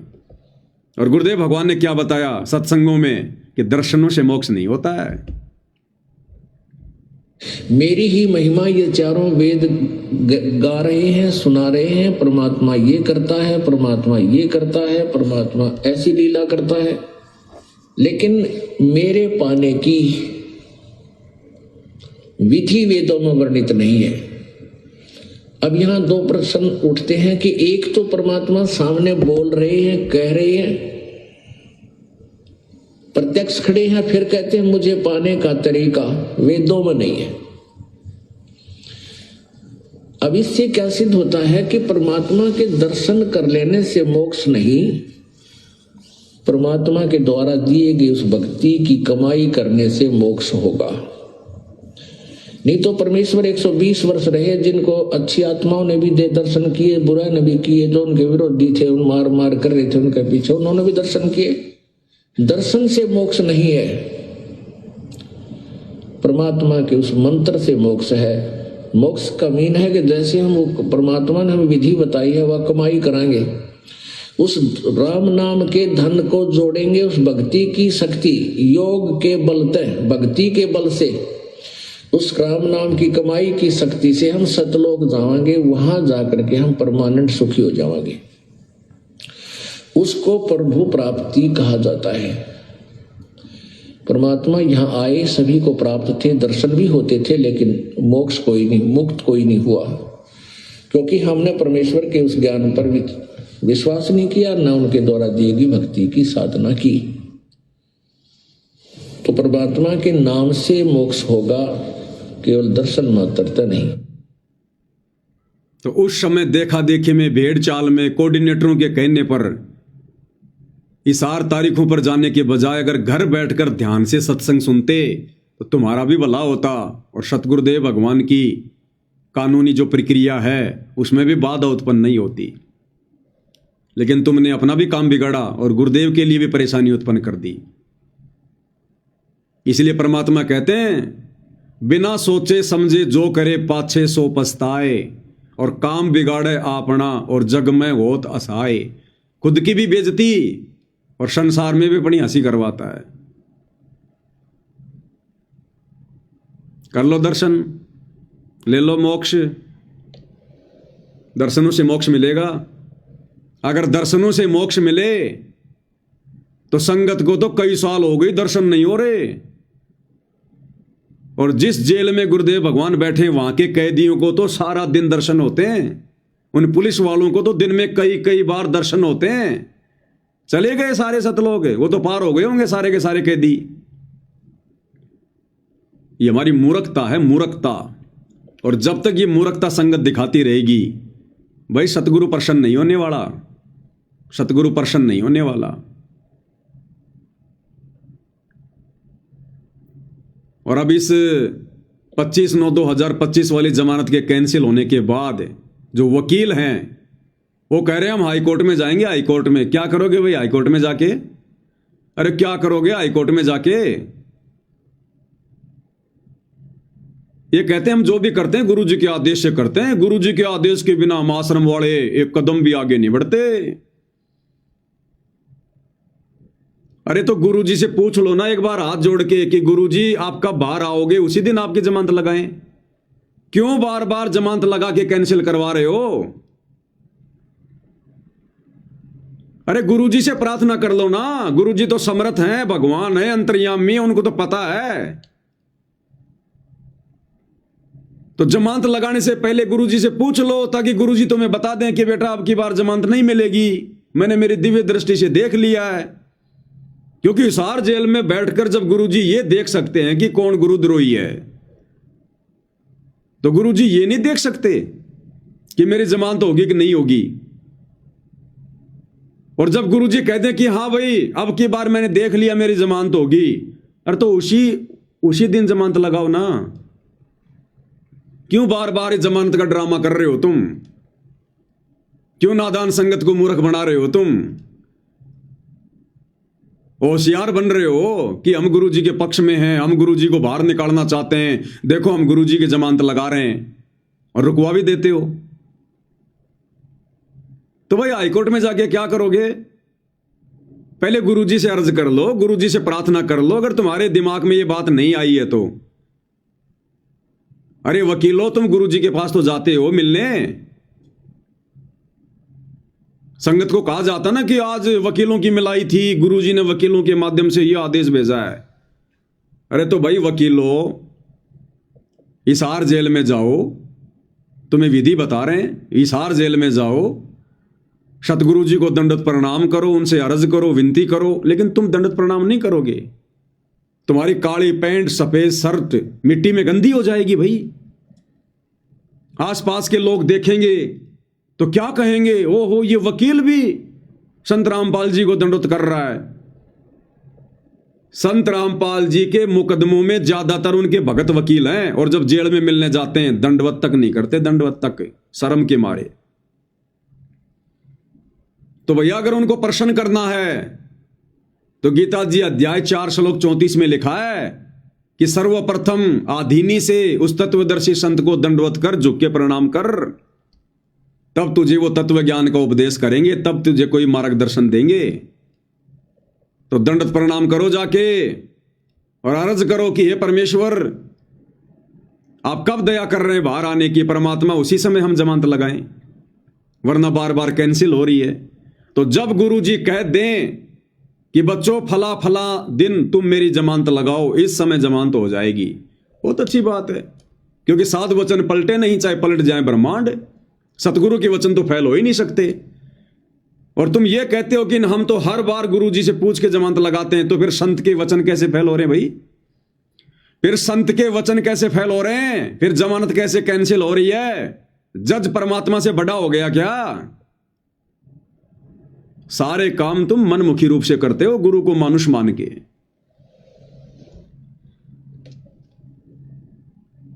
और ना भाई और बहनों ये सत्संग सुनते, अगर ये जेल से आने वाले विशेष संदेश भी ध्यान से सुन लेते ना, जिस प्रकार से हम सत्सेवक भाई बहनों ने सुने ध्यान से, तो काफी कुछ समस्या हल हो जाती। बार बार इनको जमानत लगाने की जरूरत ही ना पड़ती, एक ही जमानत में काम हो जाता, एक ही जमानत में। गुरुदेव भगवान ने क्या कहा हिसार जेल से आने वाले विशेष संदेश में, अपने जेल में रहने के विषय में, क्यों गए हैं, किसने भेजा है और कब बाहर आएंगे। गुरुदेव कह रहे हैं किसी और का ब्योत नहीं है जो इस दास को जेल में बैठा दे। अपने आप को छुपाते हुए कह रहे हैं उस कबीर भगवान का आदेश है, उनकी रजा से मैं जेल में बैठा हूं, और जब उनकी दया होगी तभी मैं बाहर आऊंगा। फिर तुम क्यों बार बार जमानत लगा रहे हो? गुरुजी से तुम ये अर्ज करो कि गुरुजी आप अपने कबीर भगवान को प्रसन्न करो। और हमें यह बता दो कि कब आपकी जमानत होगी। लेकिन भैया कबीर भगवान कब प्रसन्न होगा? आप लोगों के अनुसार सतगुरु रामपाल जी पर कबीर भगवान कब प्रसन्न होगा? वो तो प्रसन्न ही है, लेकिन गुरु कब प्रसन्न होगा? जब संगत अपने गुरु को प्रसन्न करने वाले कार्य करेगी। तो क्या कह रहे हैं गुरुदेव भगवान? क्या तुम ये सत्संग नहीं सुनते? गुरुदेव कह रहे हैं उस परमात्मा के हुक्म से, उनके आदेश से बैठा हूं। उन्होंने मौका दिया मुझे जेल में बैठने का, उनके आदेश से, और जब उनका आदेश होगा तभी बाहर आऊंगा। फिर क्यों जमानत पे जमानत, जमानत पे जमानत? क्यों भक्तों का पैसा बर्बाद कर रहे हो इन कोर्टों में जमानत लगवा के? क्यों संगत को मूर्ख बना रहे हो? गुरुजी आ रहे हैं, गुरुजी आ रहे हैं, गुरुजी आ रहे हैं। क्या कह रहे हैं परमात्मा? आपको समझाने के लिए, आपकी बुद्धि का विकास करने के लिए ये रह के सत्संग सुनाए जा रहे। आप इनको बहुत गौर से सुना करो। गौर से एक तो बात देखो, थोड़ा सा विचार करो। अब सुनो। अब परमात्मा की रजा हुई दास को कहाँ रखा गया है? जेल में। ये उसका आदेश है, किसी और का ब्योत नहीं ऐसा कुछ करते। अब परमात्मा की रजा हुई दास को कहाँ रखा गया है? ये उसका आदेश है, किसी और का ब्योत नहीं ऐसा कुछ करते। अब परमात्मा की रजा हुई दास को कहाँ रखा गया है? जेल। ये उसका आदेश है, किसी और का ब्योत नहीं ऐसा। क्या कह रहे हैं गुरुदेव भगवान? ये उसका आदेश है, अपने आप को छुपा कर कह रहे हैं कि उस कबीर भगवान का आदेश है, किसी और का ब्योत नहीं है। यानी किसी और की औकात नहीं है, ना किसी जज की, ना किसी प्रशासन की, जो उनको जेल में बैठा दे। कह रहे हैं ये उनका आदेश है, किसी और का ब्योत नहीं है, किसी और की औकात नहीं है जो ऐसा कर दे। अरे तो आश्रम वालों, गुरुजी से प्रार्थना करो कि गुरुजी आप अपने कबीर भगवान से पूछो, फिर आपकी जमानत कबीर भगवान कौन से दिन करवाएंगे, और आप हमें बताओ, फिर उसी दिन हम जमानत लगा दें। अब उसी की कृपा से आपको प्रिय अमृत वर्षा कराई जा रही है। और कहां से हो रही है? कदे सपने भी ना लेना इन बातों के। और ये ज्यादा नहीं हुआ करती। और इसमें भी आना कहानी रखते हो, सत्संग सुनने में आलस करते हो, टाइम नहीं है, काम हो गया था, तो फिर अभी आप बहुत कच्चे हो, बहुत कच्चे हो। कच्चा हीरा करते हुए नहीं सह गणमार, ऐसा यौमन हो रहे तो लेखा ले करता। तो इसलिए आपको पक्का हीरा बनाने के लिए ये सत्संग सुनाया जाता है। अरे कम से कम ये हिसार जेल वाले विशेष संदेश ही सुन लेते भाई आश्रम वालों, तो तुम्हें बार बार जमानत लगाने की जरूरत ही नहीं पड़ती। सत्संग में गुरुदेव ने क्लियर कर दिया कि दास को कहां रखा गया है, यानी जेल का नाम तो नहीं लेंगे गुरुदेव, क्योंकि जेल से आ रहे सत्संग, कि दास को कहां रखा गया है, तो वो तो आप और हमें पता है कि कहां रखा गया है। और कह रहे हैं ये उसका आदेश है, अपने आप को छुपा कर कह रहे हैं गुरुदेव भगवान कि ये उस कबीर भगवान का आदेश है, किसी और का ब्योत नहीं है जो ऐसा कर दे।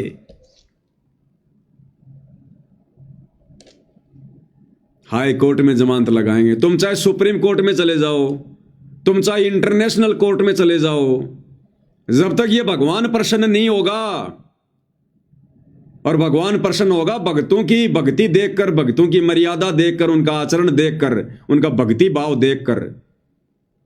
और तुम इन चीजों के आसपास भी नहीं हो आश्रम वालों, आसपास भी, तो कैसे भगवान अपनी जमानत के लिए जज को प्रेरणा कर देगा? नहीं करेगा। तो शिक्षा लो, सबक लो, मोक्ष के लिए जुड़े हो, राजनीति के लिए नहीं जुड़े हो। अगर सतगुरु रामपाल जी के मार्ग में उपदेश लेकर अगर यही बकवाद करनी थी तो फिर क्यों जुड़े? ये बकवाद तो दूसरे संतों के मार्ग में भी चलती है, ये वही कर लेते बैठ के, संत की बदनामी करके और पाप जमा करने क्यों आ गए भाई? या तो वो उपदेश ले जो भक्ति करे, जो भगवान को प्रसन्न करे, जो ज्ञान को आधार बनावे। तुमने तो आधार बना लिया अपने कोऑर्डिनेटरों को, गुरुजी के परिवार को, वकीलों को, बड़े बड़े भक्तों को तुमने आधार बनाया, इन लोगों को। तो भाई इन चीजों को आधार बनाने से सौपन में भी मुक्ति नहीं हो सकती, सौपन में भी भक्तों।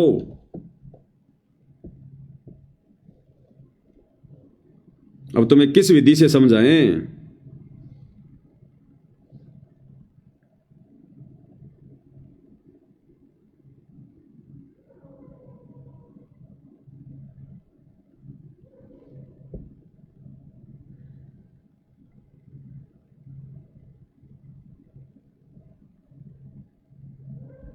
और तरीके नहीं है भाई और बहनों।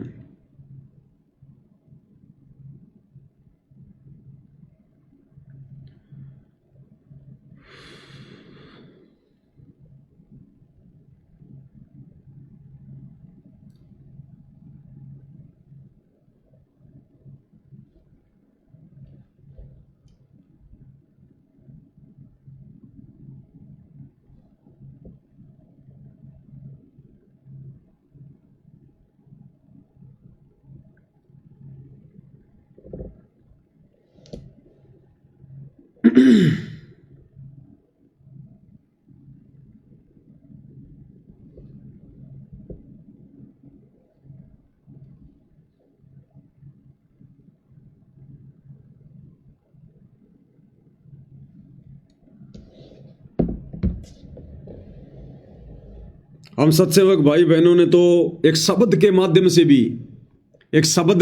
से भी इस नादान संगत को समझाने का प्रयास किया कि भाई भक्ति करो, बकवाद मत करो। गुरुजी आएंगे, कल को क्या मुंह दिखाओगे, क्या जवाब दोगे जब गुरुदेव भगवान पूछेंगे कि मेरी गैर हाजिरी में तुमने क्या किया, भक्ति करी या बकवाद करी। कबीर साईं मिल लेंगे, पूछेंगे कुशलात, आदि अंत की सब कहूं अपने दिल की बात। अरे क्या मुंह लेकर खड़े होगे? अरे गुरु को हिसार जेल से बाहर आने के लिए वो कहां रहेंगे? उसके लिए उनको मकानों की जरूरत नहीं है जो तुम 5-5 मंजिल की बिल्डिंग बना रहे हो। वही बरवाला वाली हरकतें, वही 5 मंजिल की बिल्डिंग, टाइल मार्बल चिप्स लगा के स्टेज के पीछे गुरुजी की आड़ में, और मौज मस्ती करनी तुमने खुद ने। परमात्मा यहां पर टाइल मार्बल के मकान जो है बनवाने के लिए आता है क्या इस गंदे लोक में? अपने भक्तों को भी परमात्मा कहते हैं साधारण सा मकान बनाओ, झोपड़ी डाल लो, भक्ति करनी है केवल। वो बरवाला आश्रम में 5 मंजिल का टाइल मार्बल का आलीशान महल बनाने का आदेश गुरुदेव देंगे? आड़ गुरुजी की मौज मस्ती खुद करो। 20 लाख रुपए का स्विमिंग पूल उस बरवाला आश्रम में, जो बरवाला कांड के बाद में गुरुदेव की बदनामी का कारण बना। मीडिया ने थूक थूक के कहा कि ये संत है, संतों के काम होते हैं स्विमिंग पूल में फुदक फुदक के नहाना। मनमाना आचरण तुम लोगों का, नाम गुरुजी का। अरे जो परम संत रो रो के सत्संग करता कि बच्चों यहां के सुख ये झूठे सुख हैं, वो स्विमिंग पूल में नहाएगा अपने बच्चों के दान का 20 लाख रुपया बर्बाद करवा के।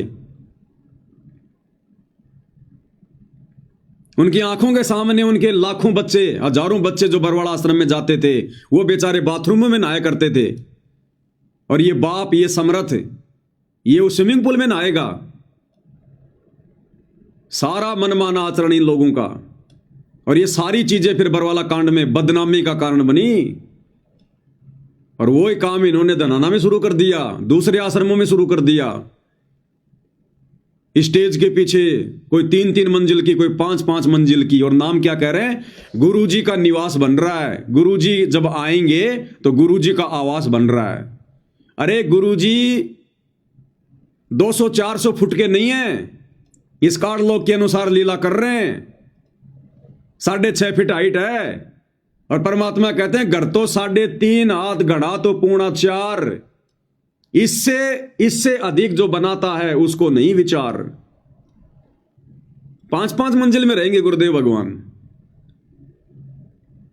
अरे फिर से कोई धनाना कांड करवाने की तैयारी है क्या? उस आश्रम के भी ताले लगवाओगे क्या? स्विमिंग पूल, 5 मंजिल का मकान है, सतगुरुदेव भगवान को बाहर आने के बाद में इन पत्थरों के मकानों में बैठने की जरूरत नहीं है। वो पत्थरों के मकान नहीं बनवाते, वो अपने भक्तों के हृदय में मकान बनवाते हैं। गुरुदेव भगवान को अपने भक्तों के हृदय में जगह चाहिए। अरे इतनी औकात बनाओ कि तुम अपने गुरुजी को अपने हृदय में बैठा सको, क्षमा सको, वो भगवान सहरस तुम्हारे हृदय में बैठ सके। गुरु भक्ता मम आत्म सोई, वाके हृदय रहूं समोई। इन पत्थरों के मकानों में बैठाने से परमात्मा प्रसन्न नहीं होता। ये टाइल मार्बल चिप्स के मकान बनाने से गुरु प्रसन्न नहीं होता। अपने दिल में जगह दो गुरु को, तब आएगा गुरु जेल से बाहर। छोड़ दो ये बकवाद भाई और बहनों, छोड़ दो। खून के आंसू रोने पड़ेंगे, खून के आंसू। तुमने क्या सोचा काल कोई नशे की दवा खा के सो रहा है? इस समय आत्माओं को सतलोक ले जाने का वचन, छूट उस काल के वचन अनुसार काल ने दे रखी है कि आप कलयुग में जितने मर्जी जीव ले जाना। अपने भोजन को कोई इतनी आसानी से जाने देगा क्या? सतगुरु से ज्यादा प्रयास संगत को तोड़ने का, बरगलाने का, भ्रमित करने का, धोखा देने का काल कर रहा है। और तुम्हें पता है वो सामने प्रकट नहीं होता।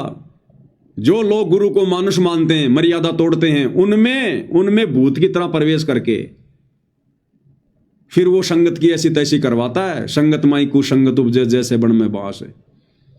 तो ये बण में बांस है, ये कोऑर्डिनेटर गुरु जी का परिवार, ये बड़े बड़े परम भगत आश्रम संचालक है, ये बंबू है बंबू। और इन्होंने उखाड़ दिए संगत के तंबू। और कितना समझाया करते थे आप लोगों को, शब्द तक बना बना के कि मूर्खों की आंखें खुल जाएं। तो लास्ट में पूज्य गुरुदेव भगवान के आशीर्वाद से,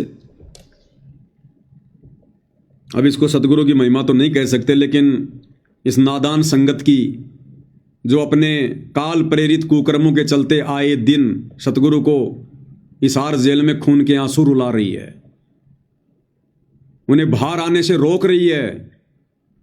रोकने का मतलब सतगुरु तुम्हारे आचरण को देखकर बाहर नहीं आ रहा, तुम्हारे रवैयों को देखकर बाहर नहीं आ रहा। वो जज में बार बार वो प्रेरणा कर देता है और जज की कलम ना चाहते हुए भी जमानत को कैंसिल कर देती है। तो सतगुरु बकवादों से प्रसन्न नहीं होता, भक्ति से प्रसन्न होगा। और ये भक्ति तुम्हें ये काल करने नहीं देगा इन आश्रम वालों के माध्यम से। जब तक तुम इनके संपर्क में रहोगे, इन आश्रमों में जाओगे, आंख बंद करके इनके आदेशों की पालना करोगे। बंदी छोड़ सतगुरु रामपाल जी परमेश्वर जी की जय हो। भक्तो भक्ति करो, बकवाद नहीं आएंगे गुरु जी कभी ना कभी। भक्तो भक्ति करो, बकवाद नहीं आएंगे गुरु जी कभी ना कभी। फिर क्या चेहरा दिखलाओगे जब पूछेंगे गुरु जी कभी ना कभी। फिर क्या चेहरा दिखलाओगे जब पूछेंगे गुरु जी कभी ना कभी। जब पूछेंगे गुरुदेव भगवान के नालायकों, उस परीक्षा के समय में तुमने क्या किया? मैं तुम्हारी परीक्षा ले रहा था जेल में बैठकर। मैं कोई बेबस और लाचार नहीं था जो मेरे को जेल की 4 दीवारियों ने बांध के रखा हुआ था। फिर क्या जवाब दोगे अपने इन तमाम वर्तमान कुकर्मों को लेकर? भक्तो भक्ति करो, बकवाद नहीं आएंगे गुरु जी कभी ना कभी। फिर क्या चेहरा दिखलाओगे जब पूछेंगे गुरु जी कभी ना कभी। तूने दान दिया, चाहे खून दिया, चाहे वोट दिया हो, कभी ना कभी। रक्तदान रक्तदान, दे दान दे दान, अरे ये दे उस भगवान ने हमें दान में दी है भक्ति करने के लिए, तुम अधिकारी नहीं हो ये दे दान करने का, रक्त दान करने का। जिसको रक्त चाहिए सतगुरु से नाम उपदेश लेके भक्ति करे, बिना रक्त के परमात्मा शरीर चला देगा। तुम क्यों अपना खून बहा रहे हो फालतू में? एक तरफ तो ये आश्रम वाले तुम्हें दान धर्म से चूस रहे, ऊपर से तुम्हारा खून निकलवा रहे, फिर भी तुम्हारी समझ में नहीं आ रहा। Blood donation camp, blood donation camp, किनको चढ़ेगा वो खून? बकवादियों को। तुम्हारा खून चढ़वाकर जीवन प्राप्त करके और बकवाद करेगी दुनिया, और दोषी बनोगे तुम। क्या आवश्यकता तुम्हें दे दान करने की? यही फंसा लेगा काल। मर गए, दे दान कर दिया, तुम्हारी वो किडनी निकाल ली गई। और किडनी ज्यादातर ये किसको चढ़ाई जाती है? शराबी को, जो शराब पी पी के नशा कर करके किडनियां खराब कर लेता है।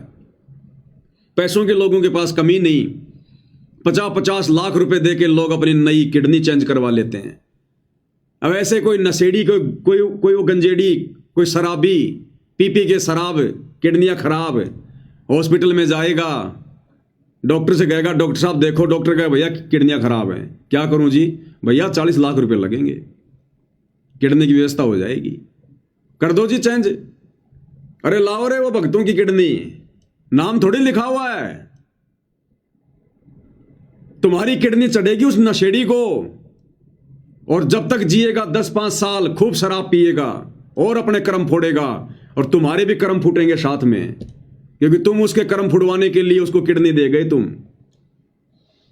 अरे दान सुपात्र को दिया जाता है, कुपात्र को नहीं दिया जाता। दान चाहे खून का हो, चाहे किडनी का हो, चाहे पैसे का हो। क्या आवश्यकता तुमने? अरे भक्तों को तो किडनी चढ़ती नहीं है, जो भक्ति करेगा उसको तो किडनी की जरूरत ही नहीं है। उसके तो खराब होगी तो भी परमात्मा ठीक कर देगा। वेदों में लिखा परमात्मा यदि साधक के अंग भी खराब हो गए उनको भी ठीक कर देगा। तो भक्तों को तो तुम्हारी ये किडनी चाहिए नहीं, और जगत वालों को नालायक को तुम क्यों दे रहे हो बकवाद करने के लिए? फिर दुनिया भक्ति करेगी? अरे दुनिया भक्ति करेगी क्या फिर? ये काल ऐसे कर्म फोड़ता है, ऐसे।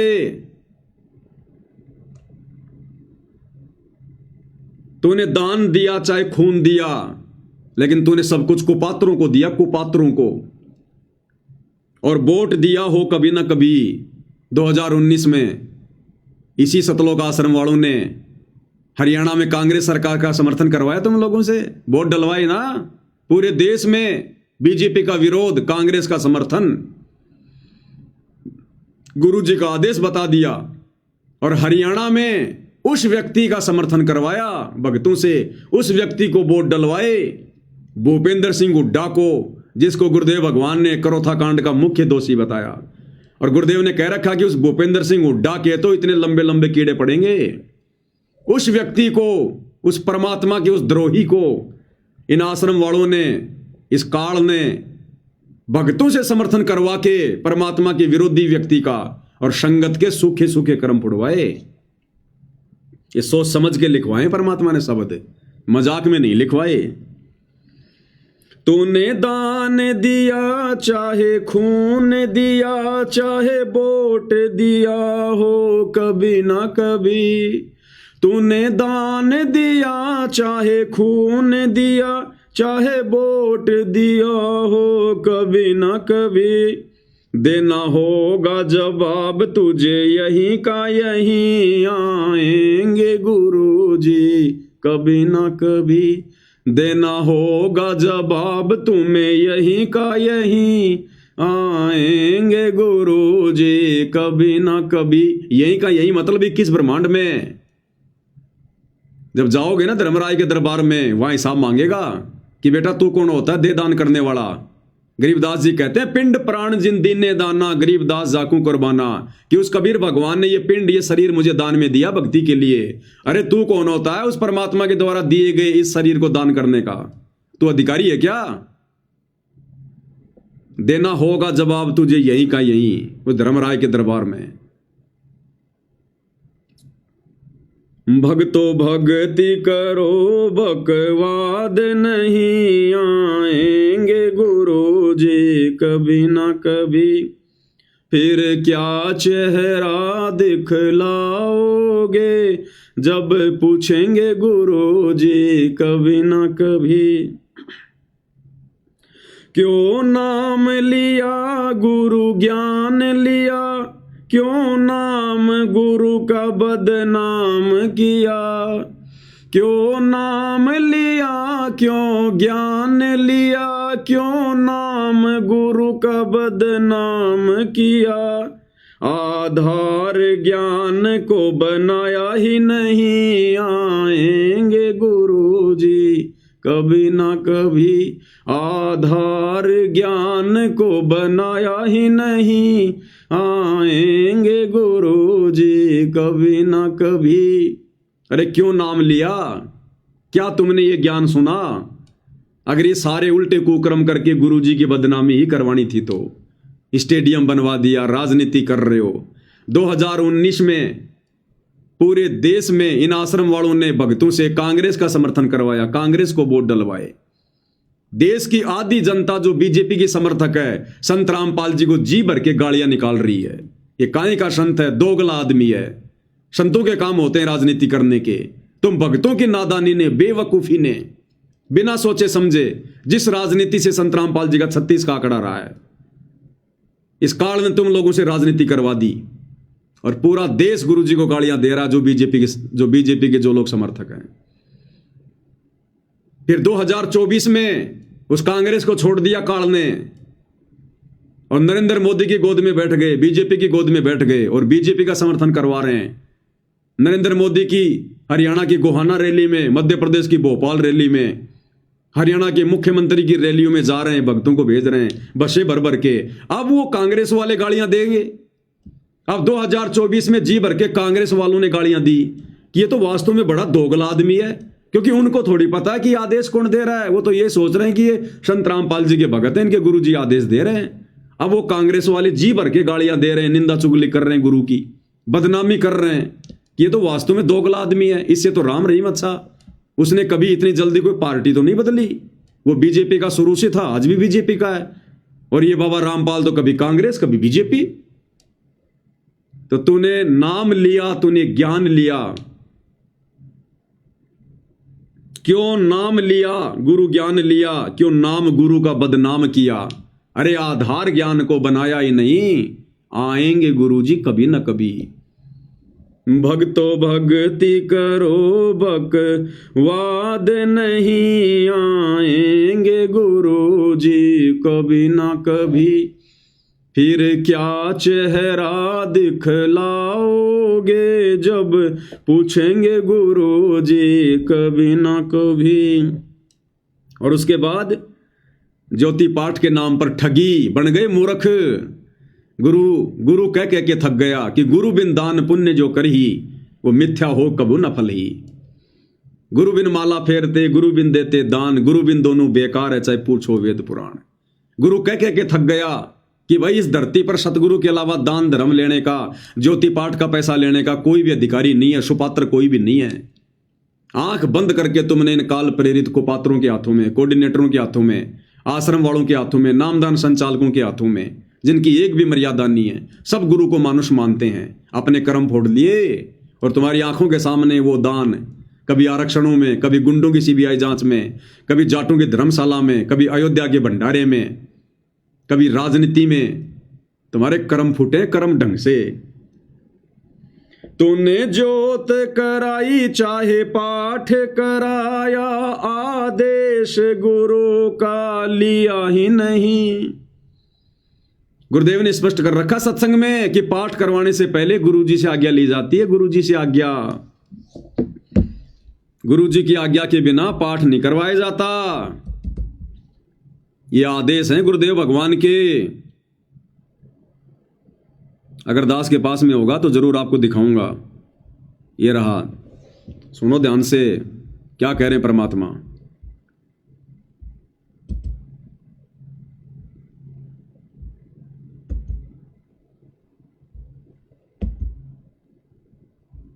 बिन दान पुण्य जो करे।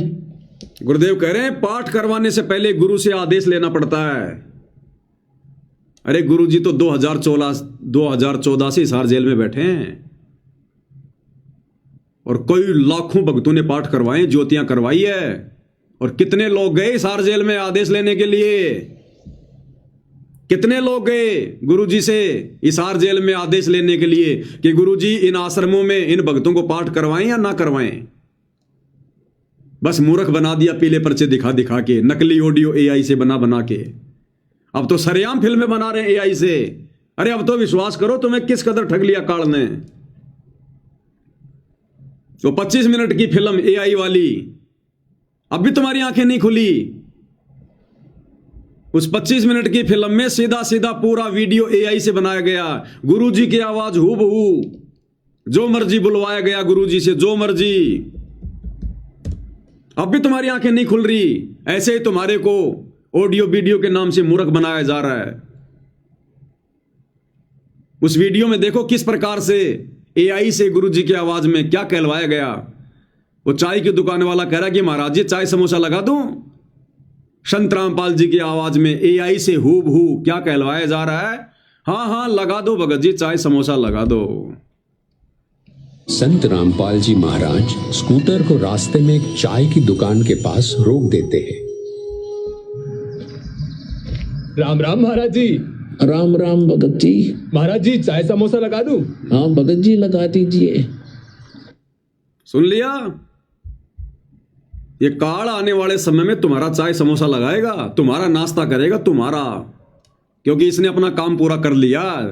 तुम्हारी मर्यादा तुड़वा दी, गुरु की नजरों से तुम्हें नीचे गिरा दिया। अब तुम कितने शाणे बन जाओ, अब तुम काल की खुराक हो, काल की खुराक है। गुरु के दिल से उतरे वो शब्द बिहुना होए, उसको काल घसीट ही राख सके ना कोई। अब ये बनेगी तुम्हारे साथ में। तो ऐसे तुम्हें मूर्ख बनाया गया एआई से ऑडियो वीडियो बना बना के, तुम्हें लाइव दिखा दिखा के। और क्या कह रहे हैं परमात्मा? पाठ करवाने से पहले गुरु की आज्ञा लेनी चाहिए। क्या तुमने गुरुदेव के इस आदेश की पालना की? कितने लोग गए हिसार जेल में ये पूछने के लिए कि गुरुजी हम पाठ करवाएंगे ना करवाएं? सब बेड़ चाल में। कोऑर्डिनेटर ने कह दिया, पीला पर्चा निकाल दिया, नकली एआई से ऑडियो आ गई, बच्चों पाठ करो, दान करो, मेरी आत्मा बहुत खुश हो रही है। अगर इतनी गुरुदेव की आत्मा खुश होती तुम भक्तों से, तो कब के आ जाते बाहर हिसार जेल से। जमानत की भी जरूरत नहीं पड़ती, कब के आ जाते। वो भगवान तो अपने बच्चों से मिलने के लिए वो तड़प रहा है, लेकिन बच्चे इस लायक नहीं हैं कि बाप उनको अपने गले से लगा सके। बच्चे अभी बदबू मार रहे हैं, बदबू, काल की गंदगी में सने हुए हैं। सत्संग नहीं सुने संगत ने। ये सत्संग क्यों दिए भगवान ने? गांव गांव जाकर लोगों की गाड़ियां खा खा के। सत्संग ही भक्ति का मूल है। और ये सत्संग तो ना तुमने पहले सुने, ना तुम लोगों को वर्तमान में इन आश्रमों में सत्संग सुनने दिए जा रहे। तो क्या कह रहे हैं परमात्मा पाठ के विषय में कि पाठ करवाने से पहले गुरु की आज्ञा लेनी चाहिए। बिन दान पुण्य जो करही मिथ्या होवे कभू ना फरही। बिना गुरु के जो दान करते हैं मिथ्या जावे, वो कभी नहीं फलेगा।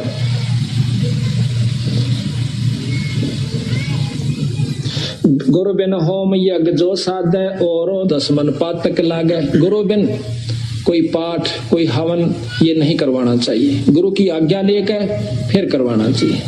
सुन लिया? जिसके सिर पर कृपा गुरु की, वो दुख कैसे पाएगा। जिसके सिर पर कृपा गुरु की, वो दुख कैसे पाएगा। नाम गुरु जी का जप लेगा, नाम गुरु जी का जप लेगा, जीवन सफल बनाएगा। जिसके सिर पर कृपा गुरु की, वो दुख कैसे पाएगा। जिसके सिर पर कृपा गुरु की, वो दुख कैसे पाएगा।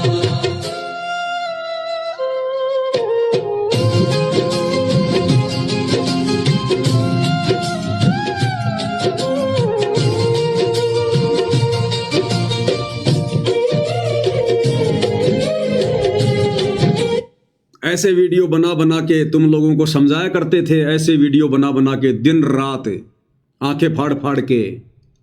हमारा कोई स्वार्थ नहीं है, हमें तुम ज्योति पाठ और दान के पैसे नहीं दे रहे आश्रम वालों। हर प्रकार से परमात्मा ने वीडियो बनवा बनवा के तुम्हारी आंखें खुलवानी चाहिए, लेकिन परमात्मा कहते हैं गधे की आंख में अगर कोई घी डालता है ना तो गधा सोचता है कि मेरी आंख फोड़ना चाह रहा है, क्योंकि उसमें इतनी बुद्धि होती है, इतनी, जिसकी जितनी बुद्धि उतना ही समाए, उसका बुरा मत मानियो, बेचारा अधिक कहां से लाए। तो मालिक ने कोई कमी नहीं छुड़वाई अपने सत्सेवक बच्चों के माध्यम से तुम आश्रम वालों की आंखें खुलवाने में। तो पाठ के विषय में क्या सुना आपने, एक बार फिर से सुन लो। गुरुदेव कहते हैं पहले गुरु की आज्ञा लेनी चाहिए, उसके बाद में पाठ करवाना चाहिए। बिन दान पुण्य जो कर ही मिथ्या होवे कभू ना फरही। बिना गुरु के जो दान करते हैं मिथ्या जावे वो कभी नहीं फलेगा।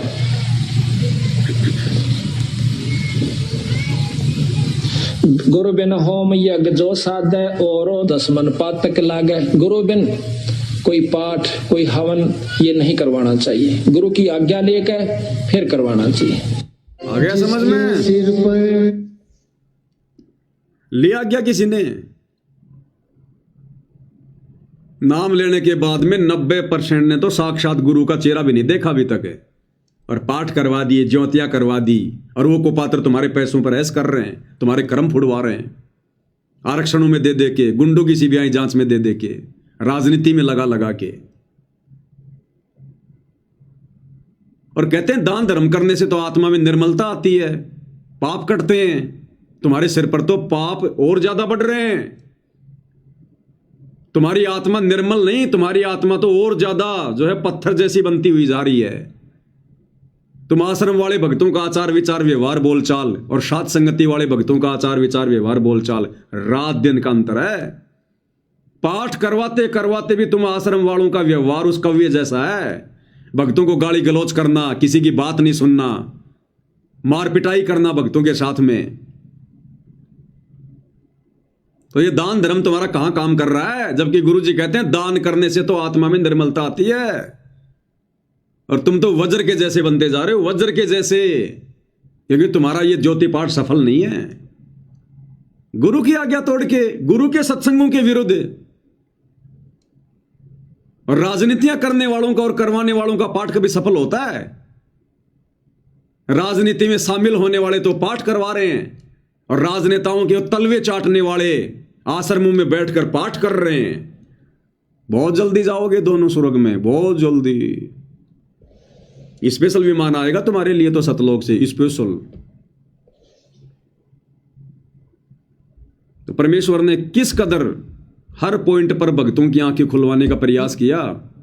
लेकिन भाई परमात्मा कहते हैं भाई जैसे सूरज के आगे बदरा ऐसे कर्म छयारे, और प्रेम की पवन करे चित मंजन झिलके तेज नयारे। तो प्यार की पवन नहीं चली तुम्हारी, तुम्हारे पाप कर्म नहीं कटे भाई। तो ये दान धर्म भी तुम लोगों ने सोच समझ के नहीं दिया, ज्ञान की कमी के कारण। तूने जोत कराई चाहे पाठ कराया, आदेश गुरु का लिया ही नहीं। तूने जोत कराई चाहे पाठ कराया, आदेश गुरु का लिया ही नहीं। धन सोच समझ के दिया ही नहीं, आएंगे गुरु जी कभी ना कभी। धन सोच समझ के दिया ही नहीं, आएंगे गुरु जी कभी ना कभी। अरे गुरुदेव कहते हैं पात्र को पात्र विचार के ताही दीजिए दान, कि पात्र और कुपात्र का विचार करके उसके बाद में दान धर्म देना चाहिए। लेकिन तुम लोगों ने तो आंखें बंद करके अपने कर्म फुड़वाए हैं। भक्तो भक्ति करो बकवाद नहीं, आएंगे गुरु जी कभी ना कभी। फिर क्या चेहरा दिख लाओगे जब पूछेंगे गुरु जी कभी ना कभी। और 2014 के बाद में आंख बंद करके आश्रम वालों के आदेशों पर इन आश्रमों में जाना, कभी सिंहपुरा में, कभी रोहतक में, कभी मुंडका में, और खा खा के धक्के अपनी दुर्गति करवा के, और भक्ति से दूर होके बैठे हो। आज तुम भक्ति से दूर होके शतलोक आश्रमों से जुड़े हुए एक भी व्यक्ति को आत्मिक शांति नहीं है। एक भी व्यक्ति को किसी न किसी बात को लेकर जरूर परेशान है, जरूर दुखी है, मानसिक टेंशन है, संसार में रमा हुआ है, घुसा हुआ है, पैसे कमाने में दौड़ लगा रखी है, क्योंकि काल बैठा सिर पर, भक्ति नहीं करने देगा। और खाओ धक्के इन आश्रमों में। तुम्हारा घर तो शमशान घाट है। अरे जिस घर में तुमने दरबार लगा रखा, ज्योति लगा रखी है, दंडवत करते हो, आरती करते हो, सत्संग सुनते हो, शमशान घाट है क्या? वो आश्रम नहीं है। लेकिन तुमने कभी अपने घर को आश्रम बनाया ही नहीं। और तारीखों पे जा जाके तुमने क्या ड्रामे किए वो तुमने देख लिए। जज का रवैया, पेशी पे गया ना मुंडका गया, रोहतक में धक्के खाए ही नहीं। धनाना से पहले इनका रोहतक में आश्रम था, सिंहपुरा में, और दिल्ली के मुंडका में तो अभी भी है, और तारीखों पर ये भेजाई करते थे। पेशी पे गया ना मुंडका गया, रोहतक में धक्के खाए ही नहीं। पेशी पे गया ना मुंडका गया, रोहतक में धक्के खाए ही नहीं।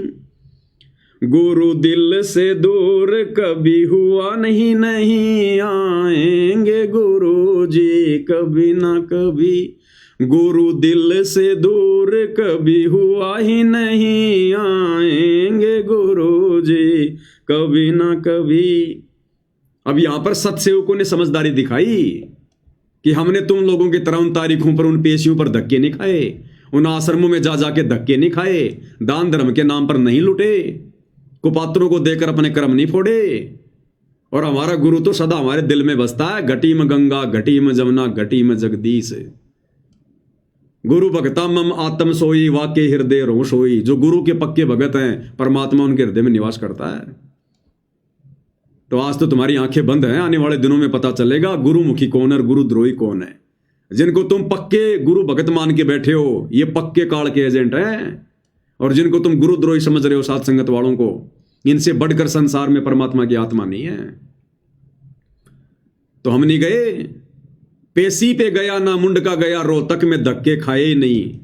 और गुरु दिल से दूर कभी हुआ ही नहीं, आएंगे गुरु जी कभी ना कभी। भक्तो भक्ति करो बकवाद नहीं, आएंगे गुरु जी कभी ना कभी। फिर क्या चेहरा दिखलाओगे, जब पूछेंगे गुरु जी कभी ना कभी। और आगे परमात्मा ने जो लिखवाया आज से 3 साल पहले, ये 3 साल हो गए शब्द को लिखे हुए, जब दास हिसार जेल में था। परमात्मा दास को प्रेरणा करते थे कि ये संगत के कर्म फुड़वाएंगे गुरु जी के परिवार वाले, ये गुरु जी का परिवार। और देख लो इन 3 वर्षों में सबसे ज्यादा कुकर्म, ये राजनीति वगैरह, आन उपासना, परशुराम की जयंती, ये सारे कुकर्म इन्होंने पिछले 3 वर्षों में किए हैं। परिवार गुरु का भरमाएगा तुझे, मर्यादा तोड़ मरवाएगा तुझे।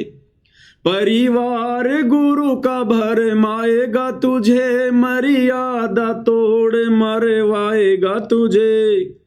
तुझे दूर गुरु से करवाएगा यही, आएंगे गुरु जी कभी ना कभी। तुझे दूर गुरु से करवाएगा यही, आएंगे गुरु जी कभी ना कभी। आज वो ही हो गए 100%।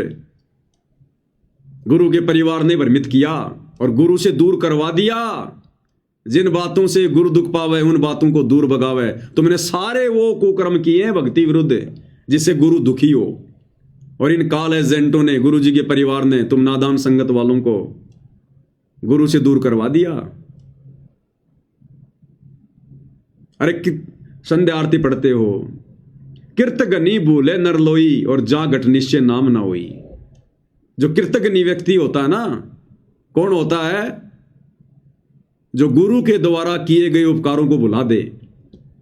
तो तुम लोगों ने गुरु के उपकार भुला दिए। गुरु ने कब कहा राजनीति करने का, राजनेताओं को वोट देने का, उनकी रैलियों में जाने का, परशुराम की जयंती में जाने का?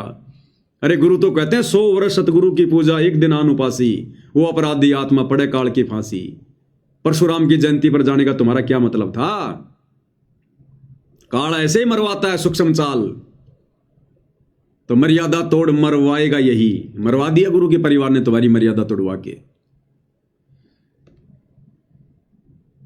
भक्तो भक्ति करो, बकवाद नहीं आएंगे गुरु जी कभी न कभी। भक्तो भक्ति करो, बकवाद नहीं आएंगे गुरु जी।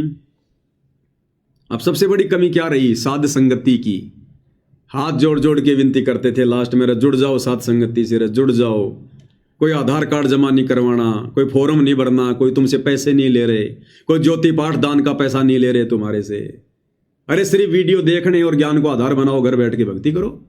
कितनी विनती की तुमसे साध संगति से जुड़ने की, तुम्हारे कान पर जू भी नहीं रहेंगी। और अब आने वाले समय में देखना जब तुम्हारी दुर्गति पे दुर्गतियां होंगी। तू साध संगत में आया ही नहीं, तूने मर्म ज्ञान का पाया ही नहीं। तू साध संगत में आया ही नहीं, तूने मर्म ज्ञान का पाया ही नहीं। तूने विश्वास गुरु पर किया ही नहीं, आएंगे गुरु जी कभी ना कभी। तूने विश्वास गुरु पर किया ही नहीं, आएंगे गुरु जी कभी ना कभी। कहां विश्वास किया संगत ने अपने गुरु पर? अरे सार नाम कौन दे सकता है? परमात्मा क्यों आता है सतलोक से सार नाम देने के लिए? और इस नादान संगत ने गुरु का हिसार जेल से बाहर आने का भी इंतजार नहीं किया, और इन कुपात्रों से वो फर्जी सार नाम, सार शब्द ले लिया और अपनी दुर्गति करवा ली। अरे पाड़ोसी से अपने पेट में बच्चा डलवाने वाली औरत कभी पतिव्रता नहीं हो सकती। ये भक्ति रूपी बच्चा, ये सार नाम सार शब्द केवल सतगुरु देने का अधिकारी है। ये प्रथम नाम भी कोई देने का अधिकारी नहीं है सृष्टि में। सतनाम सार शब्द तो बहुत दूर की बात है। वो सार नाम देने के लिए तो भगवान सतलोक से चल के आया है। सोहम नाम हम जग में लेके आए और सार नाम हमने गुप्त छुपाए। उस गुप्त नाम को इन काल के एजेंट आश्रम वालों को देगा गुरु। एक 15 रुपए की डीवीडी में डाल के आलू टमाटर की तरह एक एक पाठ के चक्कर में बांटने के लिए देगा गुरु। क्या गुरु इनके आचरणों से वाकिफ नहीं है? गुरु को पता नहीं है इन लोगों का? इनके असंख्य जन्मों की कुंडली का पता गुरु को। यह छटनी का समय था, परीक्षा का समय था, बहुत सोच समझ के निर्णय लेना था। इन्होंने तो बकवाद करनी थी काल प्रेरणा से, और सतगुरु ने भी भक्तों की परीक्षा लेनी थी कि कौन मेरे ज्ञान को समझा। और पड़ोसियों से जाके पेट में बच्चा डलवा लिया। अब वो बच्चा किसका कहलाएगा? अरे वेश्या के बच्चे को कौन अपना नाम देता भाई? वेश्या के बच्चे को कोई अपना नाम देता है क्या? तुम्हारी वो दुर्गति कर दी इन आश्रम वालों ने। 2014 बरवाला कांड के बाद ये सार नाम और सार शब्द जिन जिन लोगों ने लिया है, प्रथम नाम और सतनाम तक तो कोई बात नहीं, लेकिन सार नाम और सार शब्द जिन जिन लोगों ने लिया है, उन्होंने अविश्वास प्रकट किया है कि ना जाने गुरु जी आएंगे कि नहीं आएंगे। अरे गुरु फिर यहां पर बाजरे की रखवाली करने आता है क्या? भेड़ बकरियां जो है चराने आता है क्या? अरे सारनामे तो देने आता है जो संसार में नहीं होता। भक्ति के मंत्रों का आविष्कार करके अपने भक्तों को देने तो आता है। वेद नहीं पढ़े क्या? जब गुरुजी ने पढ़ाए सो रहे थे क्या? अविश्वास प्रकट किया तुम लोगों ने, अविश्वास, गुरु का विश्वास तोड़ दिया तुम लोगों ने। और कहते हैं काठ की हांडी केवल एक बार चढ़ती है, दोबारा नहीं। बहुत समझाया था भाई, रो रो के समझाया करते थे। इन आश्रम वालों की गालियां खा खा के, इनके लठ खा खा के तुम्हें समझाया, जेल जा जा के तुम्हें समझाया, फिर भी तुम्हारी आंखें नहीं खुली आश्रम वालों, अंध भक्तों। अब तो तुम्हारा सब कुछ बर्बाद हो चुका है, सब कुछ। फिर भी तुम्हारे पास में समय है, जब तक गुरुदेव भगवान जेल से बाहर नहीं आते हैं। भगत बन के दिखा दो अपने भगवान को। जितनी तुमने मूर्खता की है, जितनी तुमने गलतियां की हैं जाने अनजाने में, नाक रगड़ रगड़ के माफी मांग के, और इन आश्रम वालों से सवाल जवाब करो। मुंह करके भी मत शो इन आश्रमों की तरफ जब तक सतगुरु रामपाल जी भगवान बाहर ना आ जाए। 1 रुपया मत दो इनको, पात्रों को काट के, एजेंटों को अपने घर पे रखो। गुरु के आने के बाद देना, संकल्प कर लो। सतगुरु तुम्हारे नोट के, उन कागज के टुकड़ों का भूखा नहीं है। जिसने 21 ब्रह्मांड काल को भीख में दे रखे हैं, वो तुम्हारे पाठ का भूखा है क्या? कहते हैं साधु भूखा भाव का, धन का भूखा नहीं। जो कोई धन का भूखा वो साधु भी नहीं। धन के भूखे तो ये आश्रम वाले थे जिन्होंने तुम्हारे को चूस लिया, तुम्हारे को चूसे हुए आम की तरह। आम में से आम चूस के गुठली निकाल के कैसे वो पिचका पिचका होता है, तुम्हारी ये हालत कर दी है। लेकिन फिर भी मालिक दयालु है, जब तक इस जेल से बाहर नहीं आते हैं। अगर तुम लोगों ने फिर भी ज्ञान को आधार बनाया, साथ संगति से जुड़े, मालिक से रो रो के अपने उन तमाम कुकर्मों की जो मैनेजमेंट वालों ने तुम लोगों से करवा के मर्यादा तोड़वा दी है, अगर तुमने उनका प्रायश्चित किया और आगे से ज्ञान आधार से चले, अभी भी मालिक दयालु है। नहीं तो तुम्हारी नैया डूब चुकी है नैया। तो भाई समझा सकते हैं, विनती कर सकते हैं, इससे ज्यादा कुछ नहीं। तो भाई और बहनों, परमेश्वर की बहुत बड़ी रजा, बहुत बड़ी दया। और कुछ एक भगत भाइयों की जो थालियां, जिन्होंने जो एड्रेस वगैरह भेज रखे हैं, भाई और बहनों, क्या कि सतगुरु महिमा की जो पुस्तकें हैं वो समाप्त हो गई हैं। तो वो पुस्तकें हमने छपने के लिए दे रखी हैं। 10-15 दिन लगेंगे कम से कम, क्योंकि बार बार फिर थोड़े भेजेंगे तुम्हें। तो पुस्तकें आ जाती हैं, क्योंकि पुस्तकें छपने में टाइम लगता है। तो 10-15 दिन के अंदर अंदर पुस्तक छप के आ जाएगी। तुरंत उसके बाद में जिन जिन भाइयों के एड्रेस आए हुए हैं, सबको थालियां बाय कोरियर भेज दी जाएगी। इसलिए थोड़ा सा धैर्य रखें, मालिक दया कर देंगे। तो भाई और बहनों, आज की साथ संगति में केवल इतना ही। परमेश्वर जी के आशीर्वाद से सतगुरुदेव भगवान हम सबको आशीर्वाद दे, हमारा मार्गदर्शन करे, हमें भक्ति मार्ग पर दृढ़ता से आगे बढ़ाए। इसके साथ साथ संगति को विराम देते हैं। बंदी छोड़ सतगुरु रामपाल जी परमेश्वर जी की जय हो।